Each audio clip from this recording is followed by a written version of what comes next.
18.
There's cat hair everywhere. Everywhere. Let's turn this on so nobody calls me.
Good morning, Ed.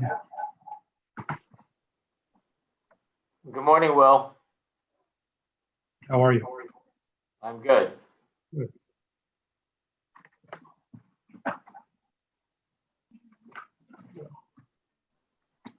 Well, do you want to just go through and before we get started in about 8 minutes, get everyone's names and in place? I'm not sure everyone's joined us from yesterday, so. Okay. Yeah, it's really easy for a participant to rename themselves if they just click on their name on the participant panel. And I think the preferred format is first name, last name, and affiliation. So they look pretty good. There's a few that should be changed. And this is especially important for the live stream for the public because that's what will show up on their end.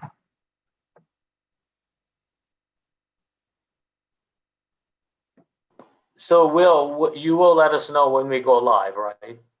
Or it won't go live until we start? Correct. Well, we're live amongst the Zoom call at the moment. That's right. Right, but I'm talking about live to the public. That's correct.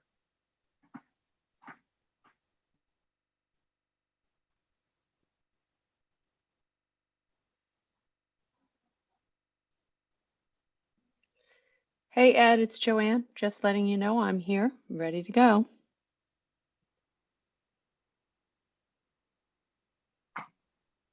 Great. Okay. Hi, Joanne. Hey, a little delayed there, Ed. Hey, Will. So I did print out the list of everybody's names, so I have it in alphabetical order. I didn't know if you had one of those slides. Otherwise, I'm just prepared to read them out. Yeah, if you could just read it out, I think that'd be fine, and I'll leave the logo slide up. Okay. Or actually, we'll probably be on the group at that point. So. All right. Thanks.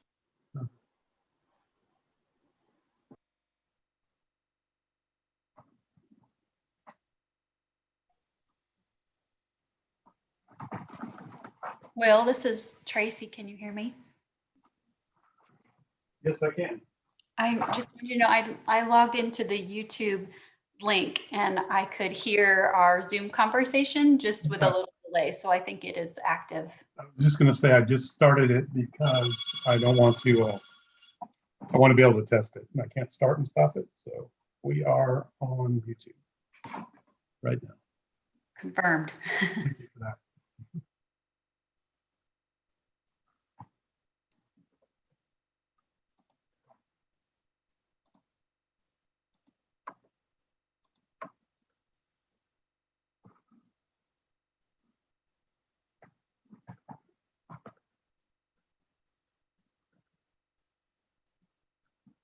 So, and to reiterate from yesterday, everyone's familiar with the raise hand function, or is there anyone who's not?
Good morning.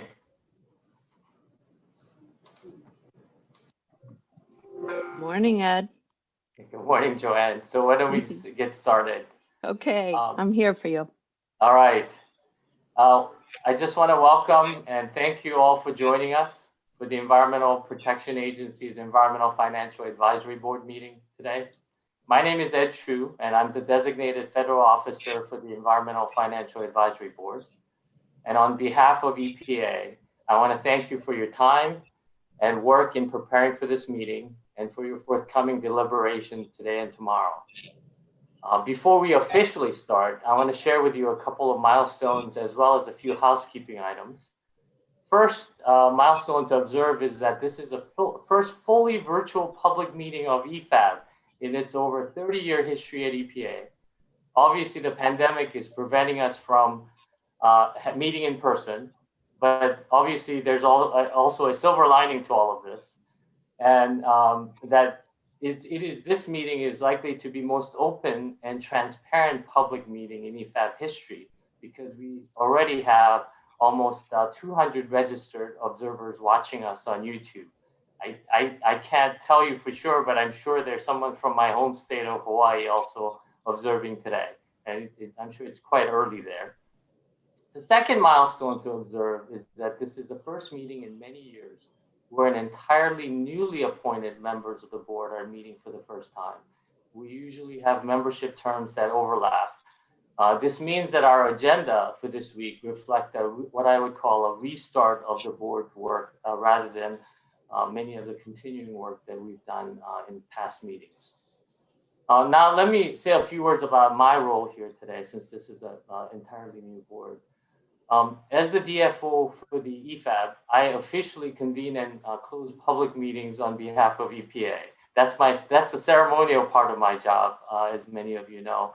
And for that, we usually have a wooden gavel. And I had Joanne this morning. I panicked because I don't have a gavel with me at home. So Best part of the meeting. so I can't start the meeting, but I do have a rolling pin that I did pick up from my kitchen, which is the first thing wooden that I can find. So I will use my rolling pin today to officially convene the meeting a little later on here. Seriously, I am, as the DFO, I'm responsible for ensuring that all provisions of the Federal Advisory Committee Act are met during the deliberations of EFAB. I'm also responsible for ensuring that all appropriate ethics and record-keeping regulations are satisfied. I also serve to uphold and maintain the independence of the advisory board deliberations and serve as a liaison between you and the agency. For today and tomorrow, we have a full agenda. And as I said earlier, we have almost 200 registered observers. Therefore, I will do my best. We will do our best to be respectful of everyone's time and try to stay on time. However, I will also strive to ensure that there's adequate time for presentations, public comments, and your deliberations, of course. And please use the raise hand feature to ask questions and make comments during the meeting. And please make sure to mute your line when you're not speaking. I will also remind everyone that copies of all meeting materials, including many of the supporting documents for this meeting and public comments, are already and will be available on the EFAB website. And just a couple of other observations about public comments.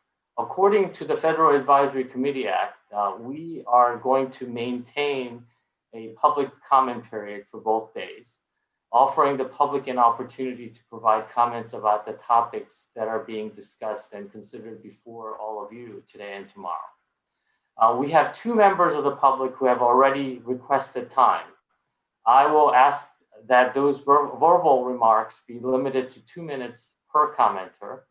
And for those of you who are watching us, and for those commenters who have not pre-registered, please notify Tracy Casburn if you're interested in making a comment. Her email address is casburn, casburn.tracy, TRACEY, @epa.gov. We will do our best to accommodate you at tomorrow's public comment period, given the constraints of our virtual meeting format right now.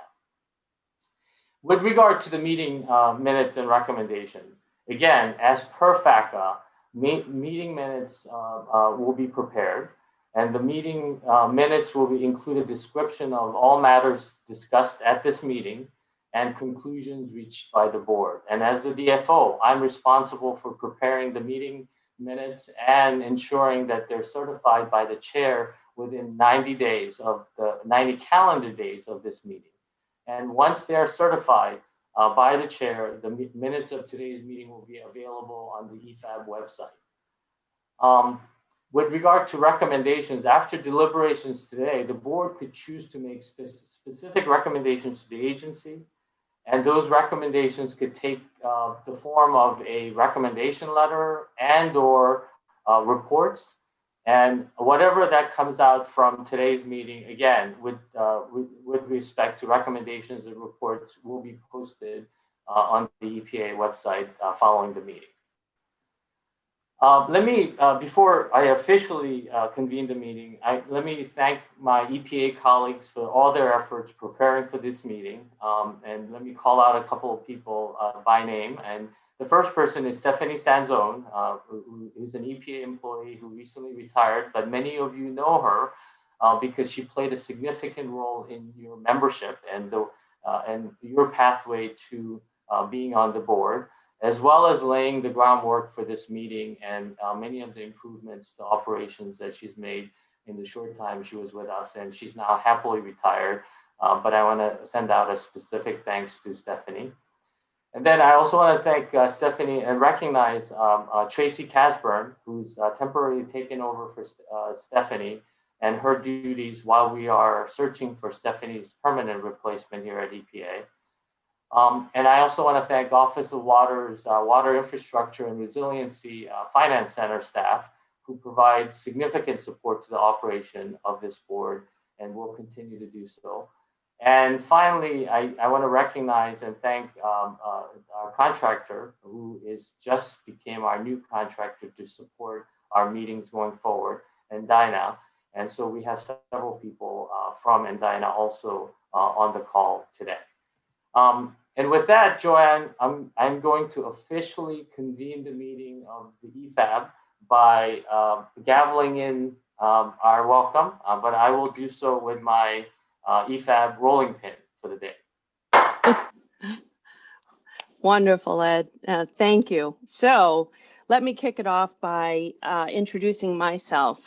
Joanne Throwe. I am president of Throwe Environmental, located in Bristol, Rhode Island.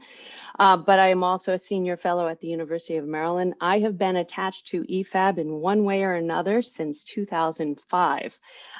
This is the most amazing group with expertise that is so far-reaching and such a wide range. And the new members are bringing so much new creative ideas and energy. So I welcome everybody. And it's been a really difficult year for everyone, and more so trying to run a meeting like this. So I also want to thank Ed, you, for your leadership, certainly as the best DFO, and also EPA staff who have supported us. We miss Stephanie, but you can't regret having her. She's earned the right to retire. So thank you, Tracy, for picking up and helping us out. We really appreciate that. So I want to just go over a few things for today. First of all, just for those listening on YouTube, just going through the agenda in case you don't have it. We'll start off by taking a few minutes to review our standard operating procedures. Ed will talk about that briefly. We spent some time as an EPAB group just working through that process, making sure it was very clear and succinct to all members. We'll also spend most of today going through opportunity zones and the opportunity, pun intended, to develop a new charge around opportunity zones. So we have a few guests today, and we'll take a short break, very short break. For those listening, we'll just have a slide. We'll be muted. It'll just be 15 minutes. So very quick lunch. And then we'll join a few case study examples coming in this afternoon to share their stories on opportunity zones. We'll open it up to a good discussion among the board members, and then we'll do public comment. That's today. Tomorrow, a very, very full day. We are going to hear from the Water Finance Center and some of their activities. We're also going to hear from the Environmental Finance Centers, which is always an exciting part of the meeting. We are going to review some new proposed charges. We'll also go through some previous charges and get some feedback on that. And that's pretty much tomorrow. We'll have another opportunity, as Ed said, for public comment. That's a lot to cover in a short time, so let's get going. I want to be able to introduce all of our members, this amazing team we have. And what I will do is, Will, if you could just allow me to call out by alphabetical order. So if I'm just going to say your first name, and please unmute and introduce yourself and where you're from. So we'll start with Ashley. Hi, good morning. I'm Ashley Allen Jones, and I am the founder and CEO of IT Capital. Pleasure. Thank you, Ashley. Brent. Hi, I'm Brent Anderson. I'm with Resite Holdings in Denver, Colorado. Janice. Jan Beecher, Institute of Public Utilities at Michigan State University. Steve. Hi, Steve Bonafonte. I'm an assistant district counsel with the Metropolitan District of Hartford, which is the regional water and sewer authority in Connecticut. Steve, how about Angela? Good morning, Angela Brickmont. I'm the CFO with Denver Water. Okay, Stacy. Morning, Stacy Brown, President and CEO of Freeburg Environmental Insurance in Denver, Colorado. Thanks, Stacy. How about Ted? Ted C. Good morning, everybody. My name is Ted Chapman. I am with S&P Global Ratings in our Dallas office. Okay, Zach. Hi, I'm Zach Davidson. I'm with Ecosystem Investment Partners based in Baltimore, Maryland. Fellow Rhode Islander, Jeff. Hi, Jeff Deal, CEO of Rhode Island Infrastructure Bank. Hi, Jeff. Sonia.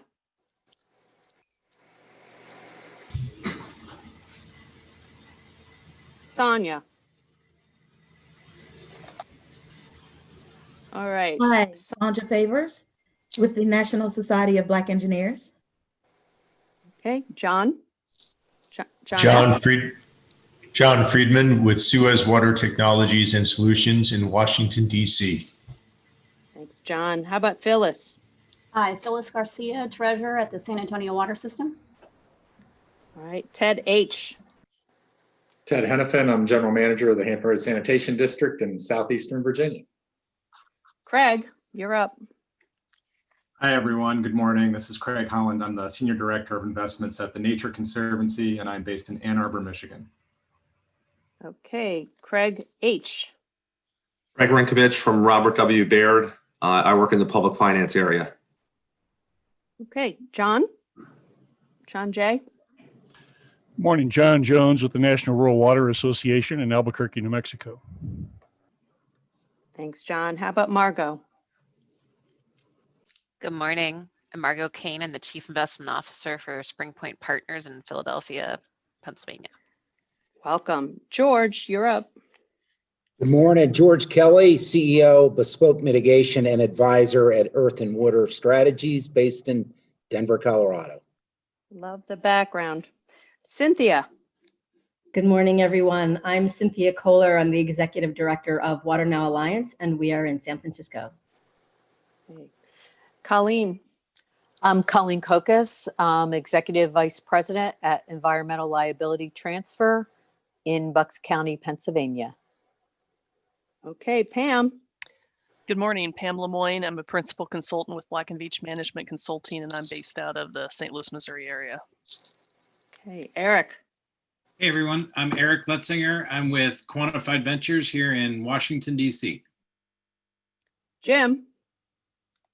Good morning, Jim McCoff, the CEO and Director of Environmental Programs with the Indiana Finance Authority in Indianapolis, Indiana.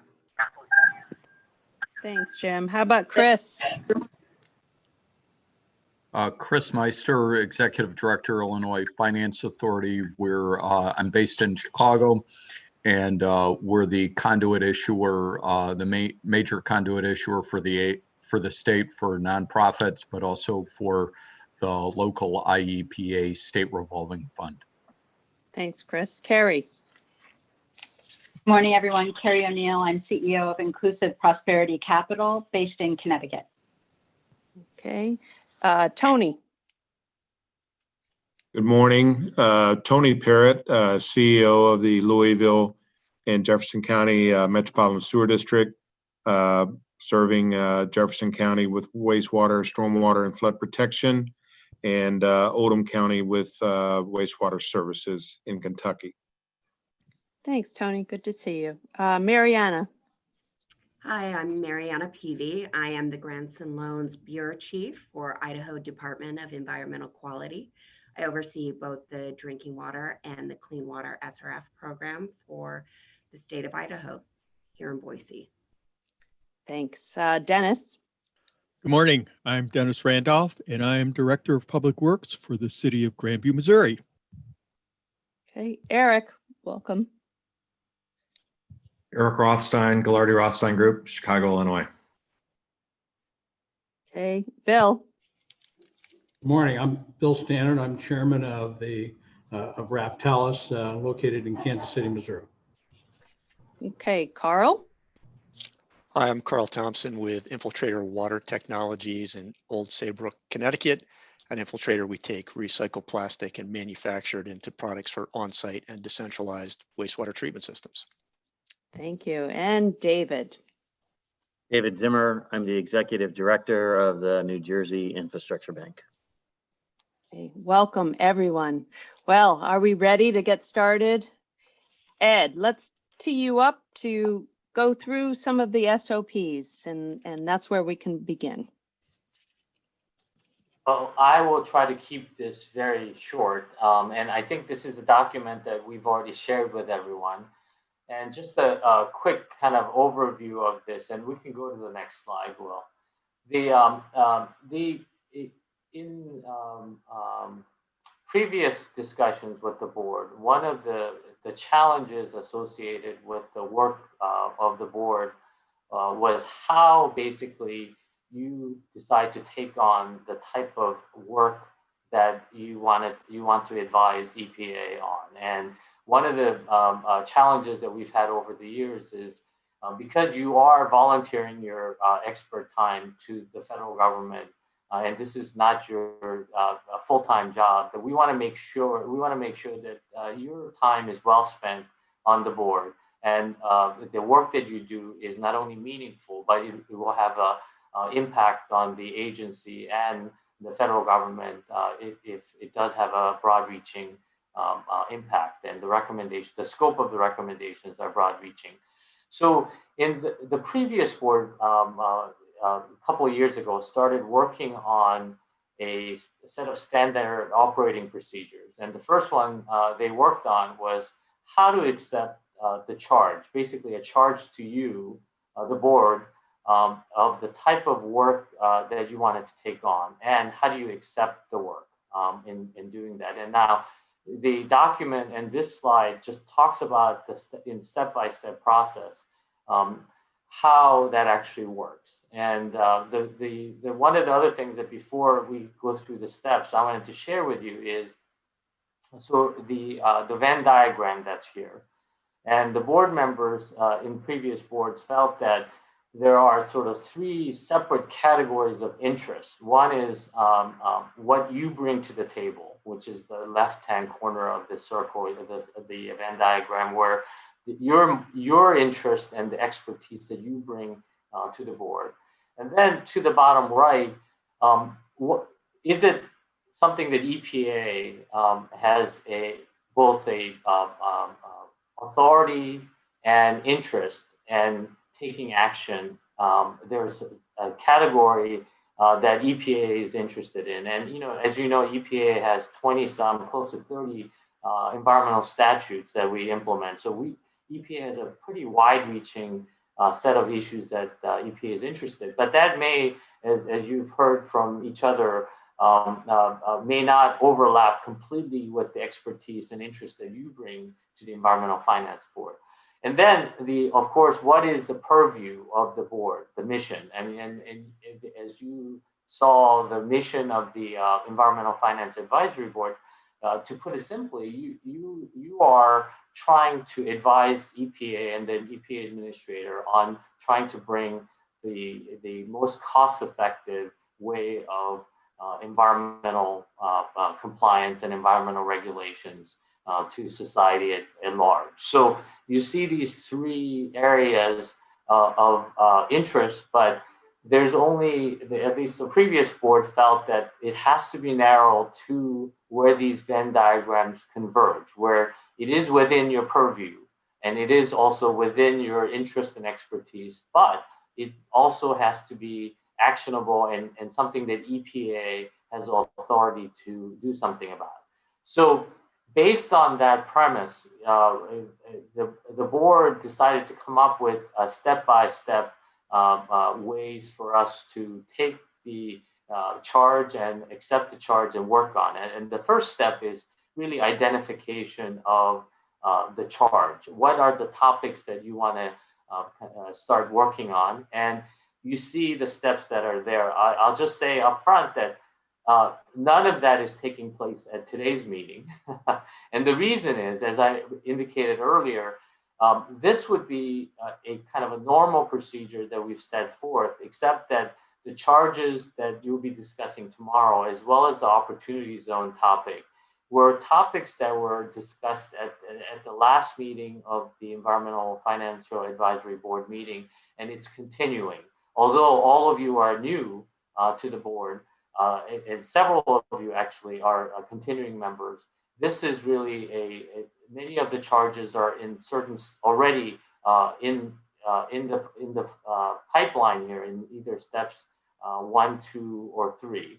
And I think now many of the ones that are being discussed tomorrow will be between steps 1 and 2, where there's already been discussions by EFAB, and now the question is whether or not there's going to be further vetting and finding of EPA programs who will be interested in hearing about those recommendations and can do something about that, will lead us into a charge selection, which is in step 3. Now, that's a lot for me to cover in just a few minutes. So, Joanne, I'm going to stop there unless you want me to go through each one of these bullet points. I don't think I need to do that at this point. You're muted. Yes, I was. I pushed the wrong button. How many times is that going to happen today? That was the only one. So let's see if there are any questions from the team. Let's go back. All right. Folks, I invite you to ask any questions, or do you feel comfortable?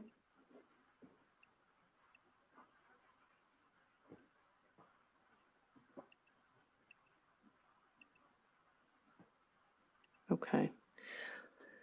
All right. I think we're good. I think we're good, Ed. So as we move forward, I would say tomorrow we'll pull this out a few times. I feel very comfortable, and some of the other members who were part of that conversation. So I think we're in good shape, but we can certainly refer back to our SOP as we move forward. And that's why we developed this, really to guide us through. All right, Ed, I'd love to get started on opportunity zones. So if you could introduce our special guests today. Yeah, let me just, before I introduce Kevin, let me just give a quick overview, and Joanne, you could help me with this too, about where this is. The opportunity zone discussion, this is, I believe, a third meeting that we're actually having a discussion around. So if you kind of look back at the charge process, I think we're well into step 2 on this. But I just wanted to share that with everyone so that you can kind of refer back to the SOP. This discussion is coming to you again, and the panel and the rest of the agenda is structured to provide what I would say a preliminary, very high level discussion still, because many of you have not heard about this particular issue. And even if you have heard in your own work, I think the issues that are being raised for EPA and the opportunity zones and how that relates to EPA, I think it's going to be fairly unique. So we structured this particular agenda item to make sure that you have all the background information that you'll need to have further deliberations, which is much later on in the afternoon. So let me begin by introducing Kevin Wheeler. Kevin Wheeler is with our Office of Policy, and he is the Principal Deputy Associate Director in the Office of Policy, which is also in the Office of the Administrator. And Kevin came to us very recently, actually, to EPA this year from NOAA, where he served as the Deputy Chief of Staff and the Director of Policy. And Kevin is our lead person, a point person with the White House on the Opportunity Zone initiative. So we wanted to make sure that all of you heard from Kevin about the Opportunity Zone and the interest of Office of Policy on this topic and what they're looking for from the Environmental Finance Advisory Board. With that, I hope, Kevin, since I couldn't see you, that you are actually on, and I introduced you assuming that you're on. So, Kevin? I'm on. Can you hear me? Yes, I can hear you. Thank goodness you're on. Thanks. We're used to using Teams. I don't use this platform very often, so for whatever reason, my camera's not clicking on for me here. So forgive me for that. But thank you for the introduction. As you stated, I'm the Principal Deputy Associate Administrator for the Office of Policy, which is in the Administrator's office itself. And I was asked to present here today in part because I understand that there's a lot of new EFAB members here who weren't here in February when Brittany Bolin gave a discussion about opportunity zones and talked about the charge that was presented to the EFAB. So I'll do a little bit of background. I'll talk about some high-level accomplishments that we've had at EPA in this level in the zone, and then talk about a path forward, and then the charge that we presented to you previously, and I'm happy to answer any questions. So I'm going to try to get through this quickly so we can have more of a discussion than have to listen to me talk too much. So as you all know, in December of 2017, President Trump signed into law the Tax Cuts and Jobs Act, which established the federal tax incentives to promote long-term equity investments in low-income communities. These opportunity zones were designed obviously to spur investment and economic development and encourage job creation in distressed communities. And more than 8,700 census tracts have been designated as opportunity zones across the country since this effort began. And as you can imagine, many of these places also face significant environmental challenges as they lack the tax base to support environmental protection or remediation projects. So consequently, EPA, we've been prioritizing economically distressed communities and opportunity zones through our various grant and financing programs. And we believe that this effort can help stem the death spiral that many communities face when they lose industries, when they get closed or moved elsewhere, and they leave their communities less capable of taking care of their environment, which, as you know, also continues to deter future investment. So a recent study found that the opportunity zones that were established in 2018 have already attracted about $75 billion in private investment, which in turn has led to or pulled up about 1 million people out of poverty through job creation in a very short period of time. So this is an effort that the administration is very proud of and they want to continue to work on. Now, under this administration here at EPA, we're delivering grant financing and other technical assistance to help these communities, such as through our brownfields programs. So obviously, during this administration, we have provided about $300 million in brownfield grants to communities, and many of which obviously are in opportunity zones. And this year alone, we provided an additional $7 million in supplemental funding for 25 communities in opportunity zones. And so to date, we believe that the brownfields program has been able to attract more than $33 billion in cleanup and remediation funding. And so obviously leading, which has created, almost 200,000 jobs, and obviously brought these formerly, unused plots of land into productive use.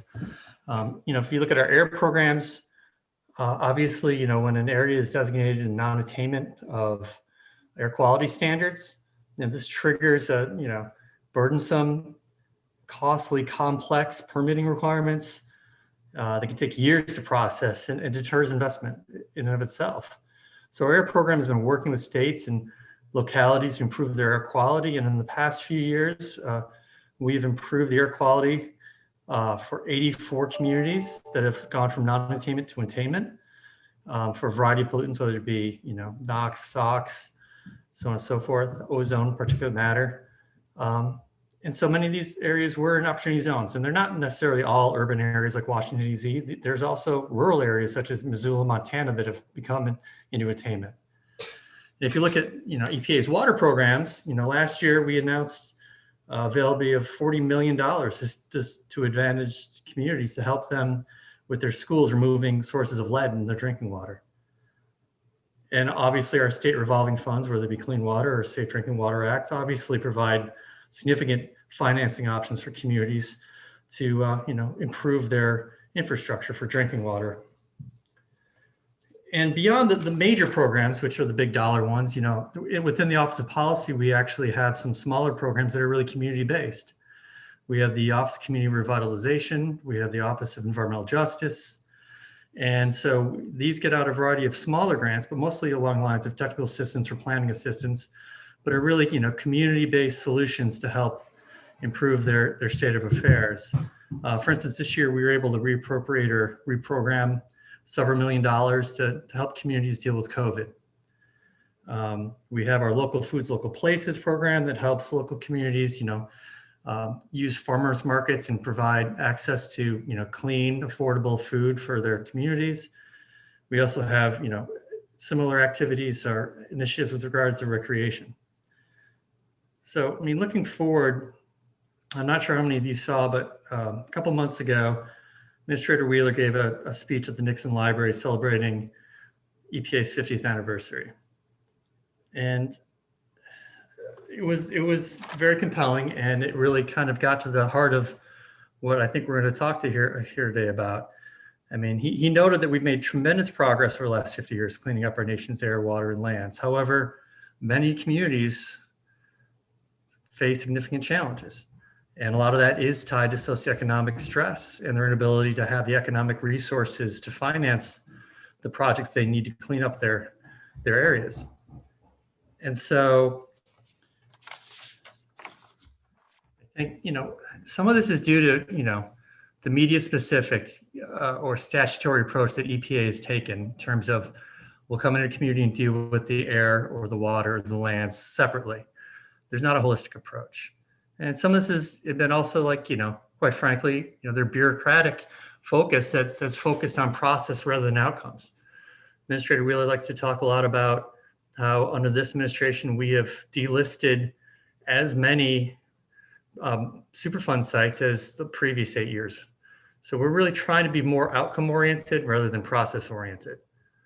At the end of the day, we can't regulate these communities back into health. So we need a new approach.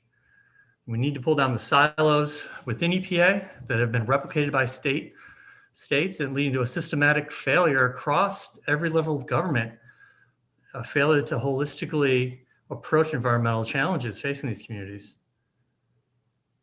So, we're now looking at EPA, within EPA, to figuring out how can we do a better job in our assistance programs, whether it be grants, planning, technical assistance, financing, infrastructure, to figure out the best ways to help the communities that have been left behind.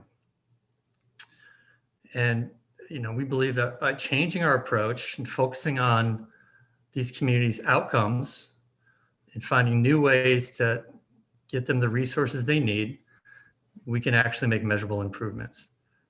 So earlier this year, the EFAB was given a charge by EPA to look at a few things. And obviously, we recognize with COVID, a lot of things, quite frankly, have not gotten done, and that's fine because given what I just told you about the administrator's view of taking a community-based approach to environmentalism in the next 50 years for EPA, I think that the EFAB has a tremendous amount of expertise to help us find a new path forward.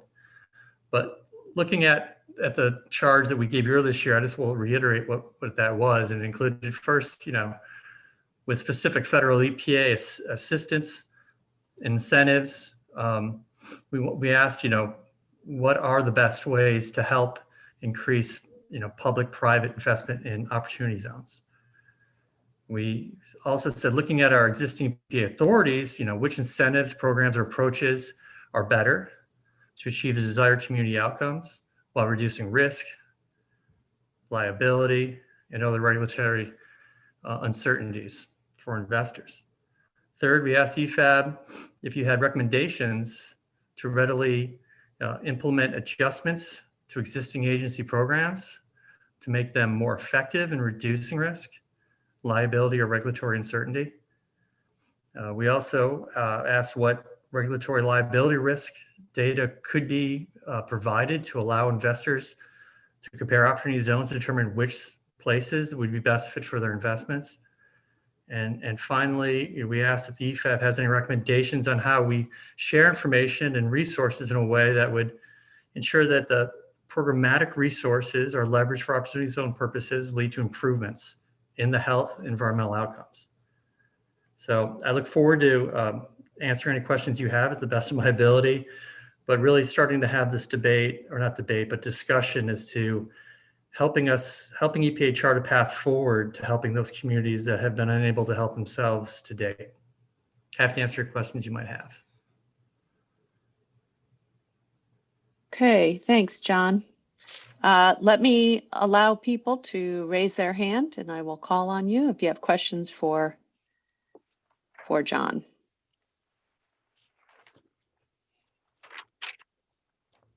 Oh, Joanne, okay, I think Dennis is on. Dennis, yep. Dennis, go ahead. Hey, thank you. I appreciate your comments. I think they address many of the concerns communities like the one I represent, which is a small city. All our census tracts are environmental justice tracts. We're a majority minority community, and we have an opportunity zone, and we were actually able to get one of the first projects in the Kansas City area in our city. But in the end, what concerns us are two items. First, and I think the most important, is in the end, we need to show how these projects benefit our folks, the people who live here. When we have a big project that comes into our zone, we know we're going to have folks from all over the metro area that are going to work there, which is great because they help our community be vibrant. But in the end, we need some types of measures. We need to be able to show, I believe, what this actually has done to help the community. And I think it's important that we develop some methodologies or measures that show that. I think the second thing, and you addressed it, and we've had some success in the question of infrastructure and the question of silos. We've been able to get brownfield grants in the last year or two, which is really great. But for us, our opportunity zone is in an area that hasn't been developed, that has had no infrastructure work, that's been neglected, to tell you the truth, in the past. And being able to get a good business into our opportunity zone requires infrastructure, roads, we need some sewers, water, a lot of the things that cross boundaries, not only in EPA, but across other federal agencies. And again, while we've had some luck getting brownfield money, our concern is is there a way that we can bundle different programs together? If somebody has an opportunity zone and we are moving towards projects, is there a way to be able to get points, or however we do evaluations, to be able to get the other money that I need so that business comes in. If I get a business in my opportunity zone and they can't get there because their trucks are too big for my bridges, then they aren't going to come. It's as simple as that, and nobody wins on that. So I guess, again, first thing is, how do we make sure that the people living in that zone benefit? Because that's really important. That's our bottom line. And again, I appreciate your comments. I think they address some of the ideas that I'm concerned with. Thanks, Dennis. I think on the first point about metrics, I think you're absolutely right. I think at least with some of the programs within the Office of Policy, the environmental justice grants, and some of our community revitalization grants, we haven't done a very good job in developing those metrics. So that's part of the process we're going through now, because at the end of the day, we don't want to show up to the community, get people's hopes up, let them know what the problem is, and then leave. That's not good enough. So we have to be able to track what the actual outcomes are and how we're helping these communities. With regards to the bundling of projects, there, we are actually, looking at our legal authorities now as to how we can do a better job taking this approach within EPA across our silos, which is going to have some statutory hurdles, I imagine. But how you do that with other agencies is even a higher bar. So the question is there an opportunity to have some sort of, no pun intended, but bridge grant or something that helps tie things together so that you can have a holistic approach to helping a community? Because at some point, I do understand you can have agencies who, they either do one of two things. They either go outside of their mission and have mission creep and try to do everything, and then they don't have enough resources and they do it poorly, or they have the opposite where they say, well, this isn't my mission. They point fingers and nothing gets done. So there has to be some sort of happy medium, and perhaps a bridge grant or something like that might be able to help with that issue. But that's just a concept. And if you have ideas on that, we're happy to listen, because we really are trying to take a different approach to this. And you mentioned neglect, and I'll just say in the Nixon speech, Administrator Wheeler noted that neglect is a form of abuse, and we can't neglect these communities anymore. So we really are trying to take a very different approach than we have in the past. And it's not easy. Bureaucracies are slow to change, but we've been given the charge to try to do that. And I think EFAB can help us identify some opportunities. Thank you. Thanks. And Dennis, thanks for being the first one of the EFAB meeting to pose a question. Really appreciate that. So Bill Stannard had a question. Yeah, I'm not sure. This question, just kind of echoing, certainly I appreciate Dennis's comments.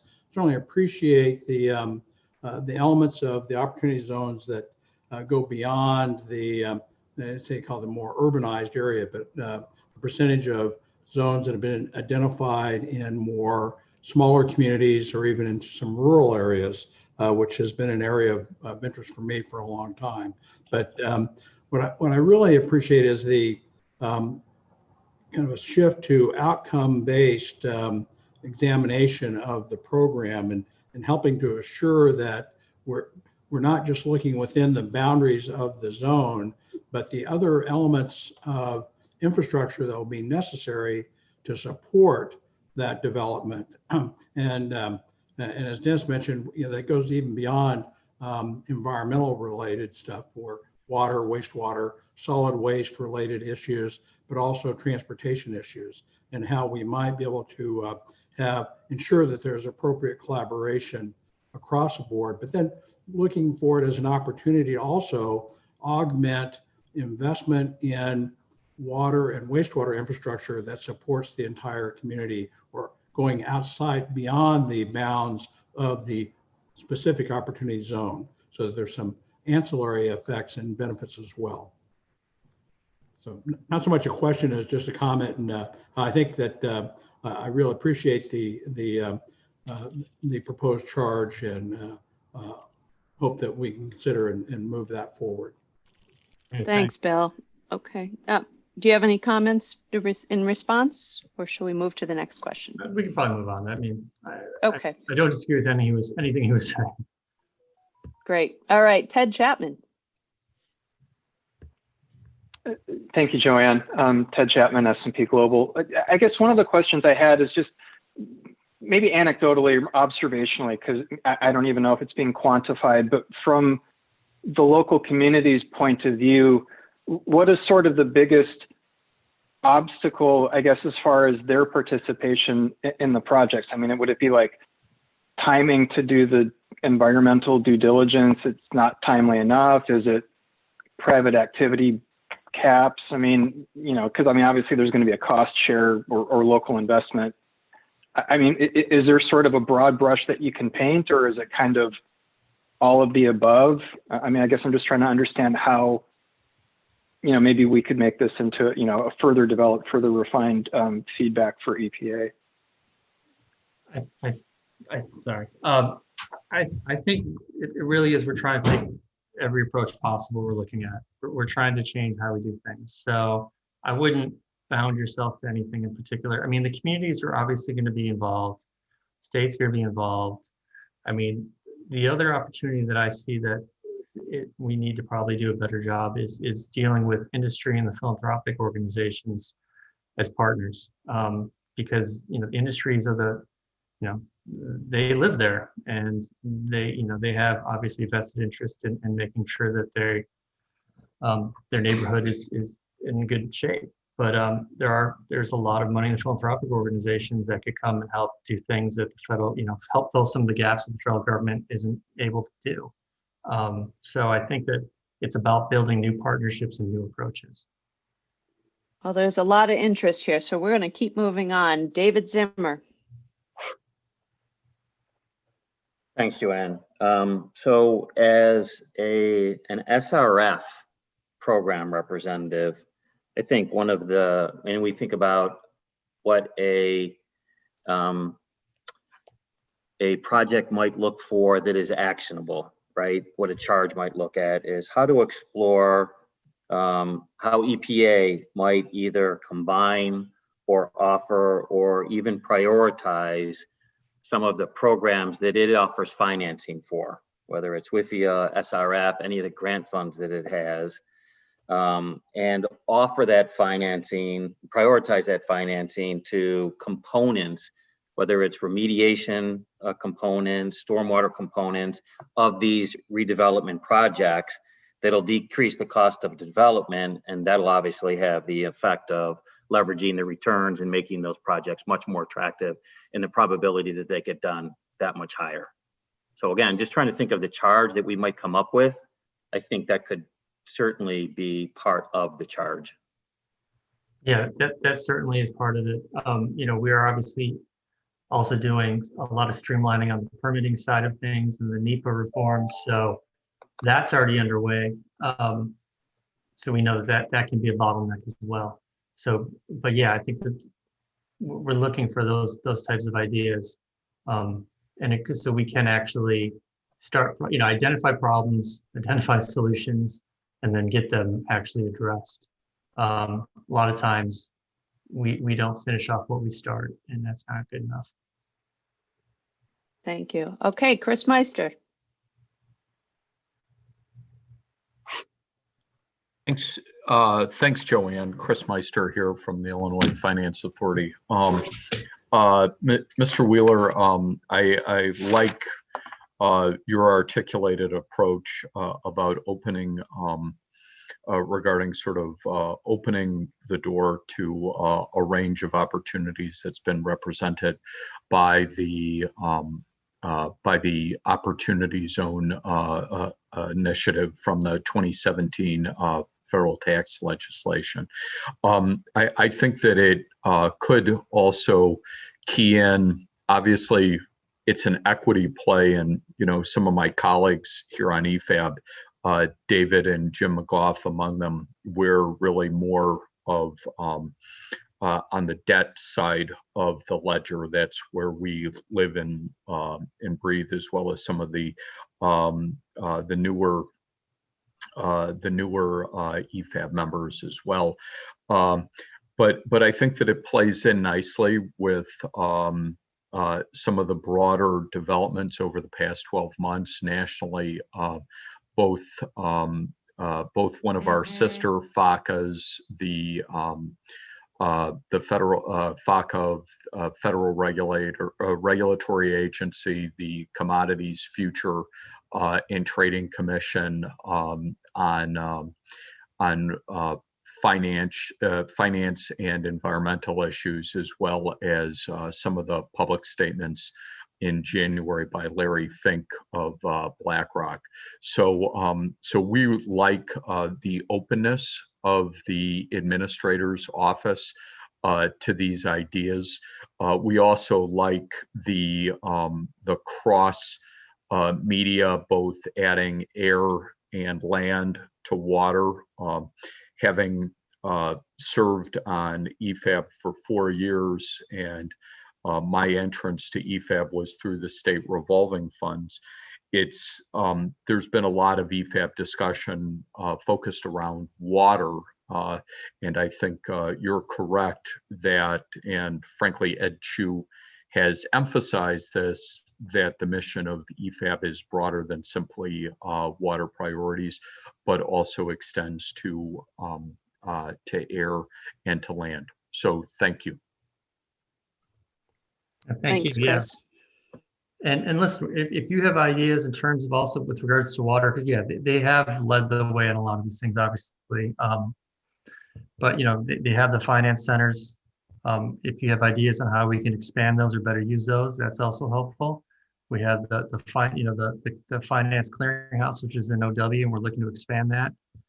You have ideas about that as well. So, you know, everything's on the table at this point, because, you know, these communities are being left behind. And then, as I said, we really want to do something to help them. And it doesn't have to be urban areas. I think this administration is really interested in rural areas as well. So everything's on the table. That's an excellent point. I think one of the things that may get left behind in the context of the perception of EPA being strictly a regulatory agency, I think that we collectively need to recognize US EPA's history of innovation with respect to environmental financial tools, whether it's the state revolving fund that has expanded capacity to communities and reduced the burden on taxpayers through accessing the capital markets, or the development of the WIFIA program. So I think that that's an underappreciated accomplishment of US EPA collectively. And so we're going to take you up on that offer, because some of our colleagues, we've been putting some thought into ideas on this line. So thank you for opening the door. Sure, thank you. Great, Chris. Okay, Margot, you were so patient with your question. Go ahead. Thank you. Well, first of all, thank you, Mr. Wheeler, for your presentation. And I'm speaking from an investor and community development standpoint, and completely agree with your interest and the EPA's interest and need to be able to use this tool for community development purposes in particular. I do want to echo what David Zimmer said, which is, in terms of the purview of a charge, possibly the best lens for investor participation is looking at the twinning of subsidies and benefits with opportunity zones, because it's early years, but recent data shows that the projects are rarely kind of achieving a lot of additionality just based on the OZ tax benefit. They typically, in predominantly low-income communities, have to be paired with some other form of subsidy or program. So the charge it may be within our purview to really talk about where it can twin with EPA programs, but there's others that it is twinned with as well: new markets, tax credits, low-income housing, et cetera. And there's some real barriers to those, to being able to implement that in conjunction, which we might touch on. But the other piece I wanted to note is perhaps we could also make recommendations as to the data collection, which is really missing so far on opportunity zone execution and activity in a way that really tries to drive attention to the community benefits.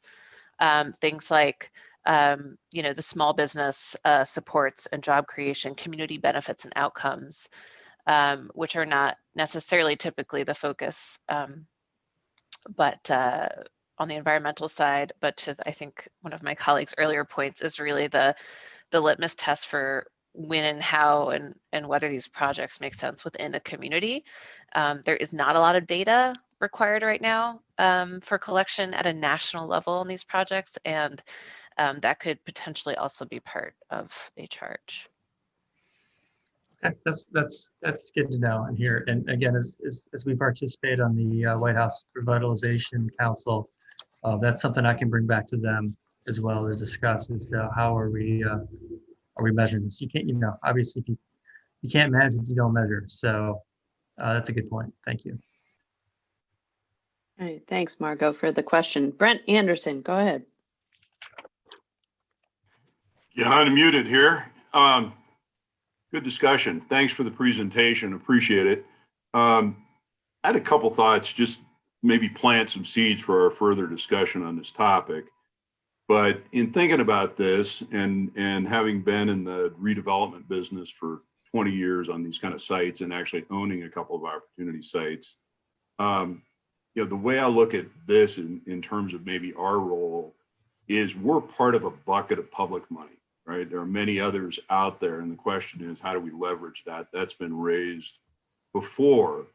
But in terms of creating a charge, I think we ought to think a little bit more broadly than just opportunity zones. How do we take and change programs or suggest changes to programs where we can do a better job of leveraging what we have to not only benefit opportunity zone programs, but state enterprise zone programs, even municipal ones, where what we're doing, and if you're in the development world, you're trying to reduce uncertainty and get in a situation where you're taking a site that's a little bit questionable and getting it to a point where you can actually have public money attracted to that site.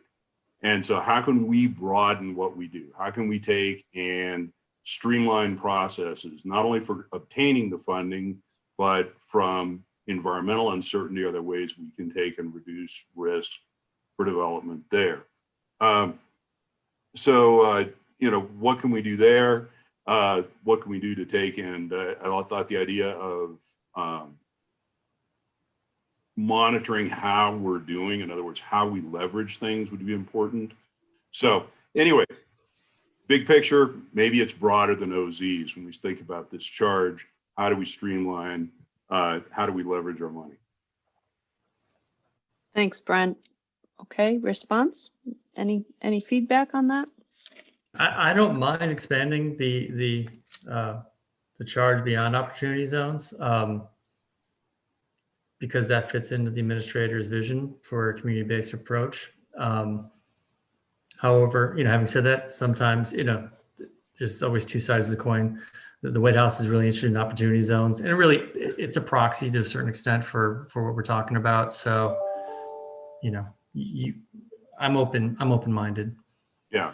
The reason I mention it, and again, I think we've sought various EPA funding mechanisms or looked at them in the past. We've never concluded one.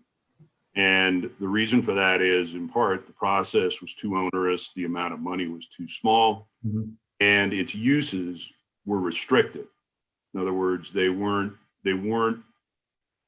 well fashioned to reduce risk on a site, either in terms of timing, liability, whatever. They were restricted to typically technical uses. And so I think those are some of the things that we can explore in terms of what we could do to use our toolbox, whether it's opportunity zones or anything else. How do we take and stimulate the kind of development in neighborhoods like this?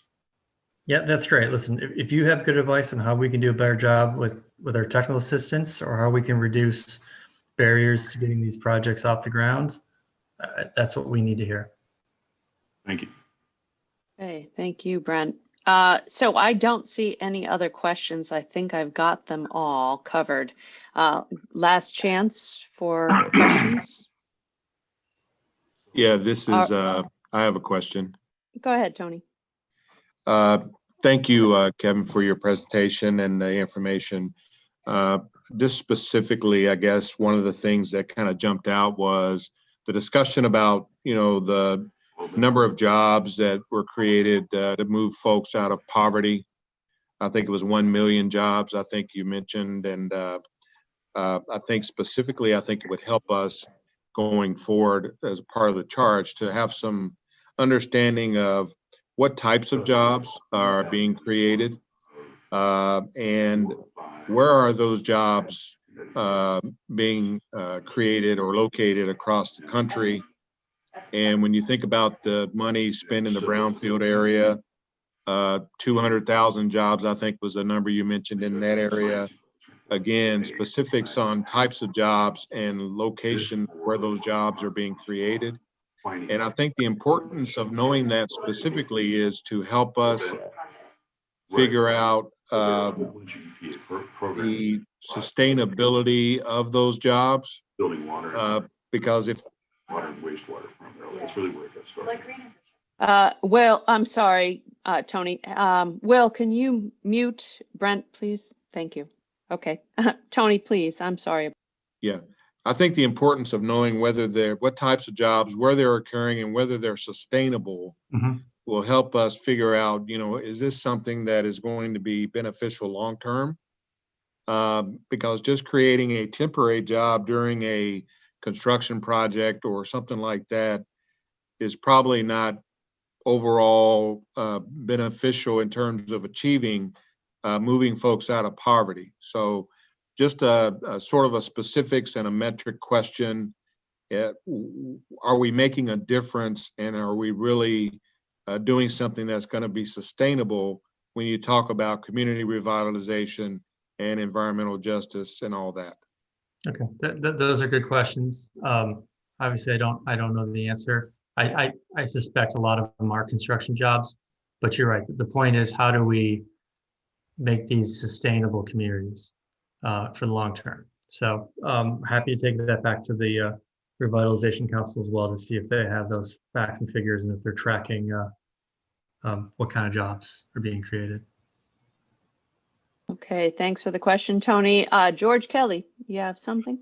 Yes, having been a part of writing brownfield laws maybe 15 years ago, I think there's some points that were raised that I think are really important. I think Margot raised it and Brent raised it, which is this leveraging of all of the potential capital stack. And the question you have when you do that, though, is some of the problems you have is that some of these programs are at crosshairs with each other.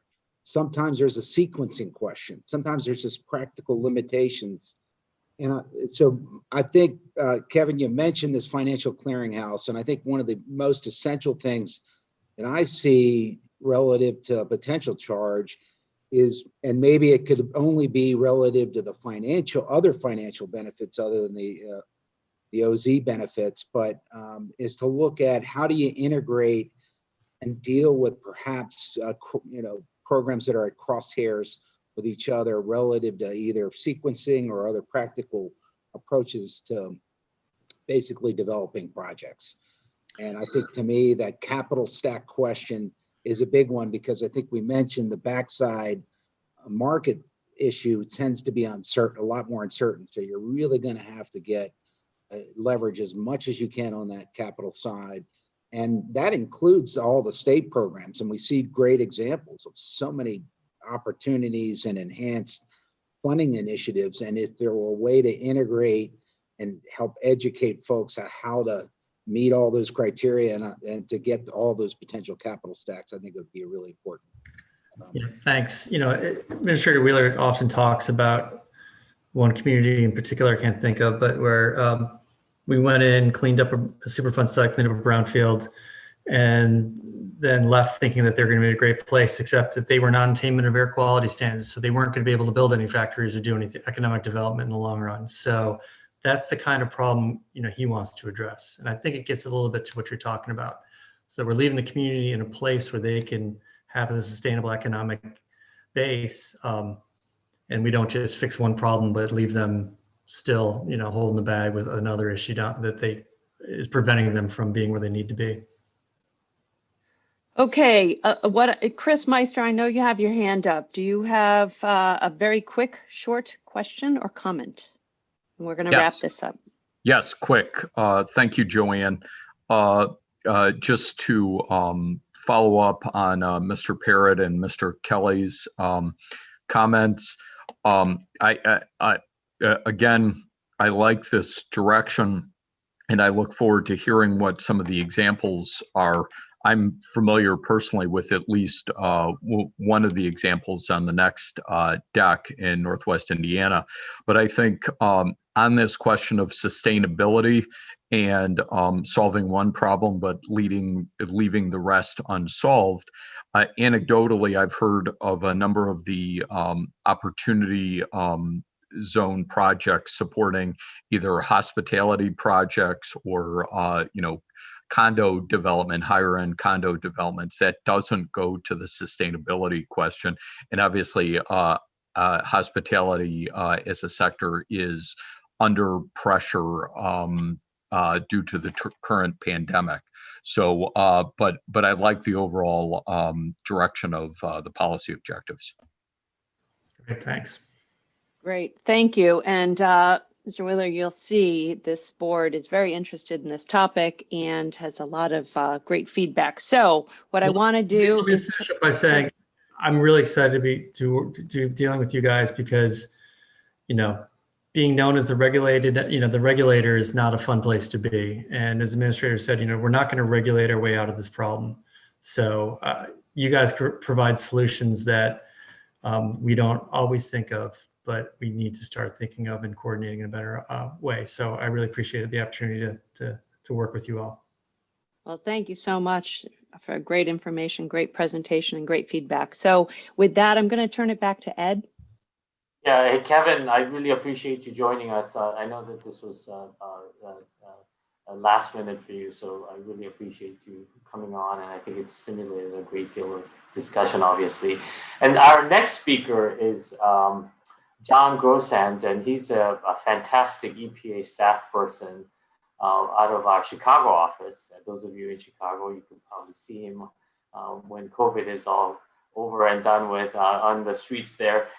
His background is he's a city planner and he's an opportunity zones specialist in Region 5, and we have worked with him from Region 7, and we thought that he would provide a nice follow-on conversation, getting a little deeper from Kevin's conversation into what EPA has been doing and what we have been learning from kind of the agency on the ground regional perspective. So let me turn it over to John to give his presentation. I think this is your current discussion, the board members, it dovetails nicely into the talk that he's prepared, I understand. John. We can't hear you, John, if you're trying to get up.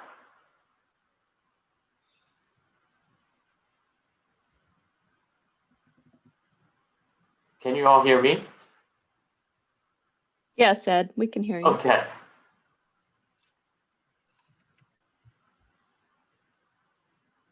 John must be having a technical difficulty. Well, could you look at John's situation, please?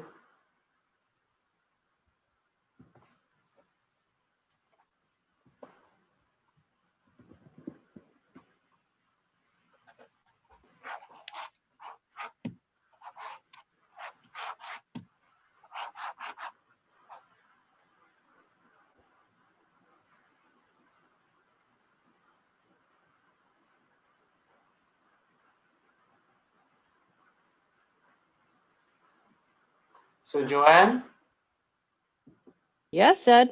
We can't seem to, he's online, but he's not speaking. So why don't we take maybe a 5-minute break just to get our technical difficulty worked out? Okay. And maybe he can always use the phone, I think. There's a call-in number Yeah, as so well. let me just figure that out with Okay. him. So why don't we take a break, Will, for 5 minutes, and then why don't we get back? We have to be very flexible, folks. Sure.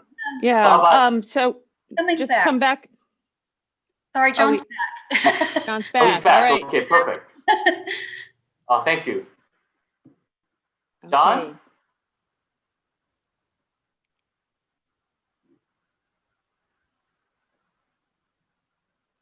Can you hear me now?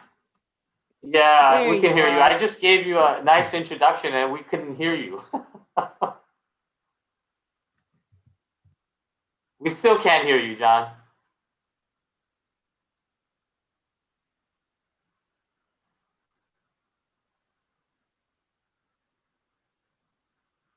John, I can't hear John. No, none of us could hear John. Can you use the call-in number?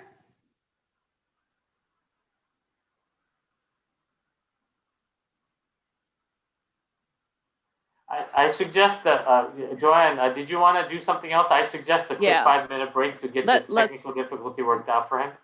Let's do that. We don't want to miss his presentation. So everybody, please just take 5 minutes and come back and we'll be right with you. Thanks. Okay. Perfect. 5 minutes.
Will, can you hear me?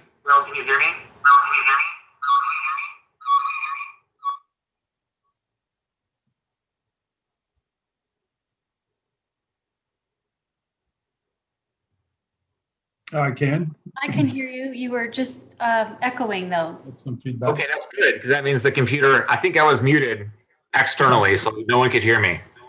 Perfect. Well, we've got you. Yay.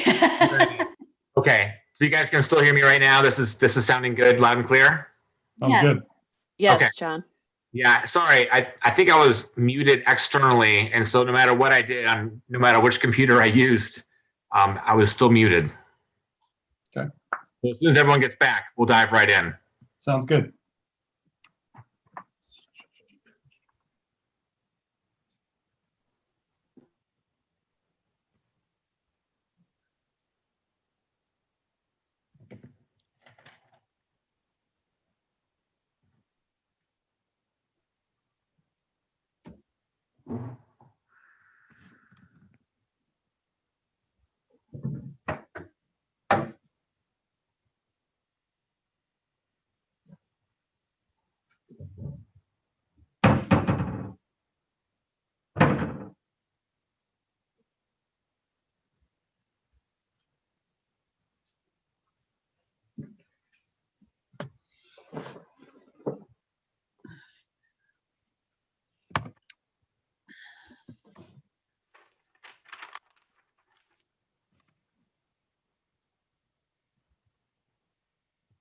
Hello, Joanne. Why don't we get started now that we Yes. have John back? All right. John, you good to go? I'm good to go. All right. Take it away. All right. Just do one last sound check. You guys can hear me now, right? This is You sound good. okay. Thanks, Great. Thank you, Joanne. And I'm so happy to be able to talk today about some of the details associated with the Opportunity Zone program. As Ed had referenced, this is a topic that has come up a couple of times in front of EFAB as discussion. And I feel like the third time's the charm, because this is a tax incentive program with a lot of environmental program implications. And so this seems like a fastball right over the plate for EFAB. And the question is, as you've already raised in the questions, how do you attack it? What do you do as a charge? What are the most meaningful issues you can take on? There's certainly no shortage of little mini topics associated with opportunity zones. And really, it's just a matter of deciding, what makes sense for you guys as a charge and where you want to go with some of your work. So I'm going to go into more detail on what the Opportunity Zone program does as a tax incentive. How does EPA work with its programs alongside that tax incentive? I heard that the word twinning used earlier, which is great. And then finally, a little bit of, well, what are those EFAB opportunities? Where does that charge memo or that charge discussion go from here?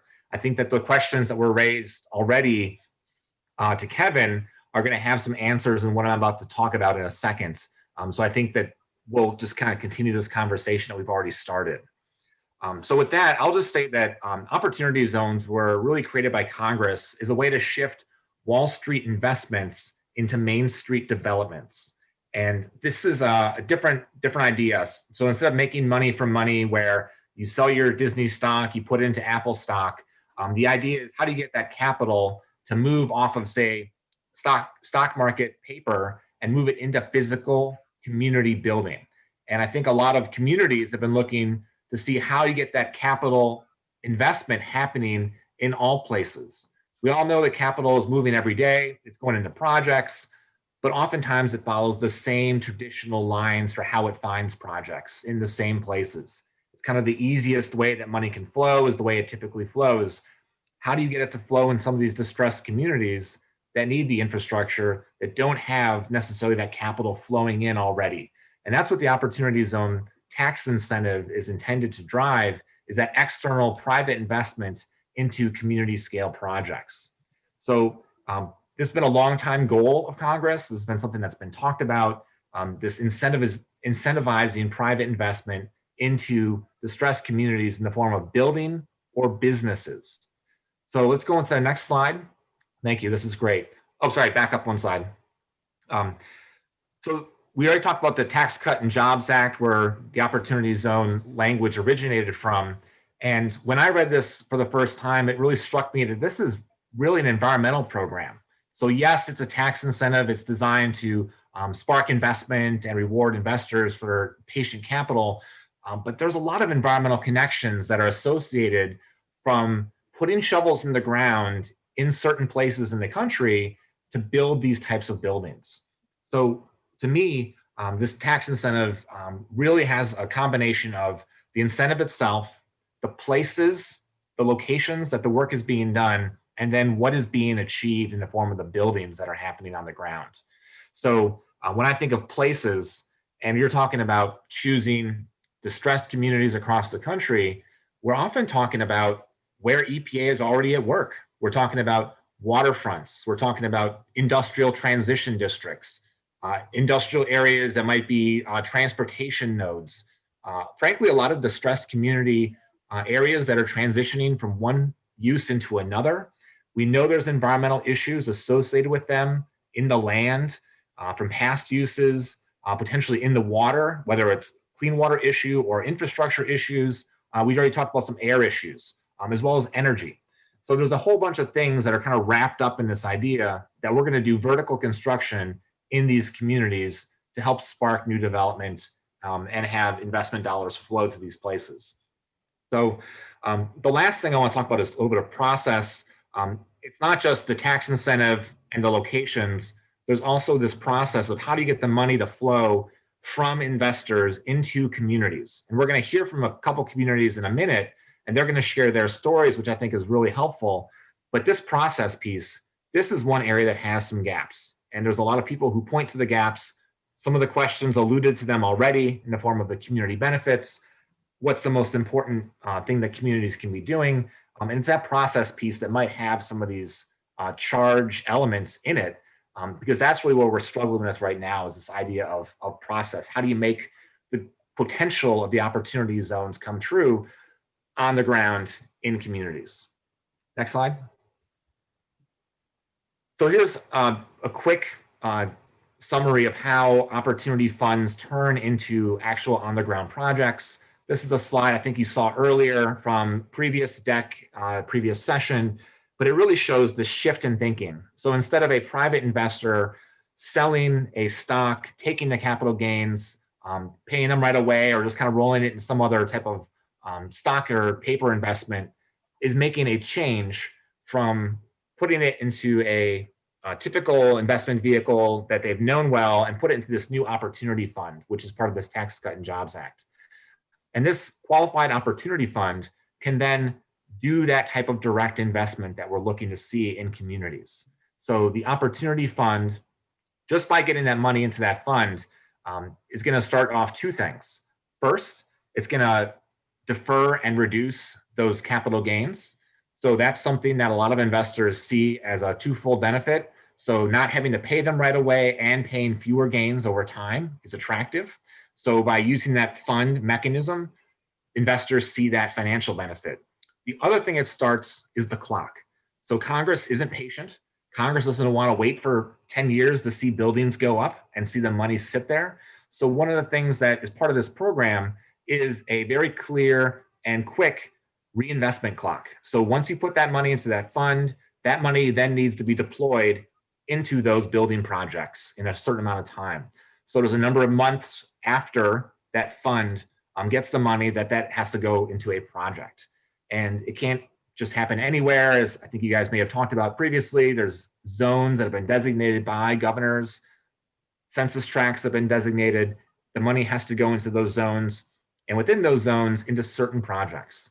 So again, Congress is looking to build development on Main Street in a way that is beneficial to the community and has not necessarily just moving money around.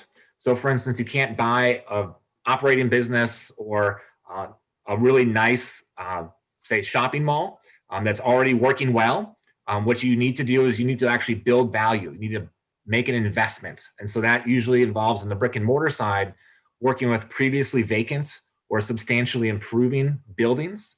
So it's not going to the operating strip mall and investing in that and just moving kind of the money around, but not necessarily showing any benefit to the community. It's putting that money into something that's been cleared, something that's been vacant, something that's been basically distressed. And by putting that money into that project, you can then not only build up the building, but then hopefully building up some commercial venture or operating business within that building, in that construction. So there was a question earlier about jobs. There's a lot of different types of jobs, but really the goal, the ultimate goal, is by providing this investment that there is some residual value in that community that's hosting the physical development. Go to the next slide. Okay, so I'm going to show a couple different ways of explaining opportunity zones. I know that people see the world differently. So for all those number people out there, this is another way of saying how the opportunity zone program works. You keep the money in a project as patient capital for a number of years, and then you're rewarded at increments of 5, 7, or 10 years with additional benefits. So this is what the investor sees on their side. And since many of you deal with environmental finance every day, this might be your language. And to me, the reason that I think this slide is helpful is a couple of reasons, really. Number one, it shows that there's actual money here. This is not patient capital and getting some sort of altruistic benefit at some period of time. This is really, you're getting a reward. You're actually getting a tangible financial benefit at certain increments that are spelled out in the Tax Cut and Jobs Act over time. The other thing it shows is that the biggest benefit you can get is from picking a good project, because ultimately it's that permanent exclusion from capital gains that you get after 10 years that's the biggest benefit. Yes, you get some additional benefits at 5 and 7 years, but a lot of investors are looking at that permanent exclusion as the primary way they can build wealth, and they receive their payback on the investment. And that means you have to pick a good project. You can't invest in a hot mess and hope that it pans out because you're going to get this bump up over time in your investment. What you really got to do is pick up a project that still works. And so hopefully this sweetener can entice some investors to work in opportunity zones that they otherwise might not have worked in, or pick projects that were on the bubble, maybe at a tipping point for how they could proceed with their pro forma. But now because of this outside investment from an opportunity fund, they're able to make the project work. We all know there's lots of great projects out there with gaps in their pro forma. In fact, a lot of projects, are just gaps. This is one way to put that equity in to fill that gap in a project that might be able to deliver some results to that community with the development of that project. Next slide. So what's the environmental angle? What's the EPA angle on this? There's a couple of different EPA angles. So first of all, the census tracts that were eligible were all census tracts that had certain criteria, poverty, for instance. And a lot of this criteria is frankly another way of saying environmental justice. When you look at EJ Screen and the components of what makes up EJ Screen, a good screening tool for environmental justice communities, a lot of those same criteria from the census are present in the criteria for the Opportunity Zone program. So just by virtue of the fact that it's in an Opportunity Zone, you are almost guaranteed, but not quite guaranteed, that it's going to be an EJ area. There's a couple of districts that are adjacent to areas that have high poverty and some of the other criteria, but for the most part, they are targeted on environmental justice areas, what we consider environmental justice areas. They also overlap with traditional legacy investments, industry, manufacturing, waterfronts. These are areas where EPA is very active in its cleanup programs and its technical assistance work. We talked about, or Kevin mentioned the Benton Harbor example of the kind of holistic nature of how do you get programs to work together. These are the areas where EPA is present and has multiple programs in close proximity to each other, also with the state and municipal governments. So it really does help that these areas were picked in this way because there's such a nexus of activity that's going on here from EPA's perspective. Next slide. So there's a question earlier on. Oh.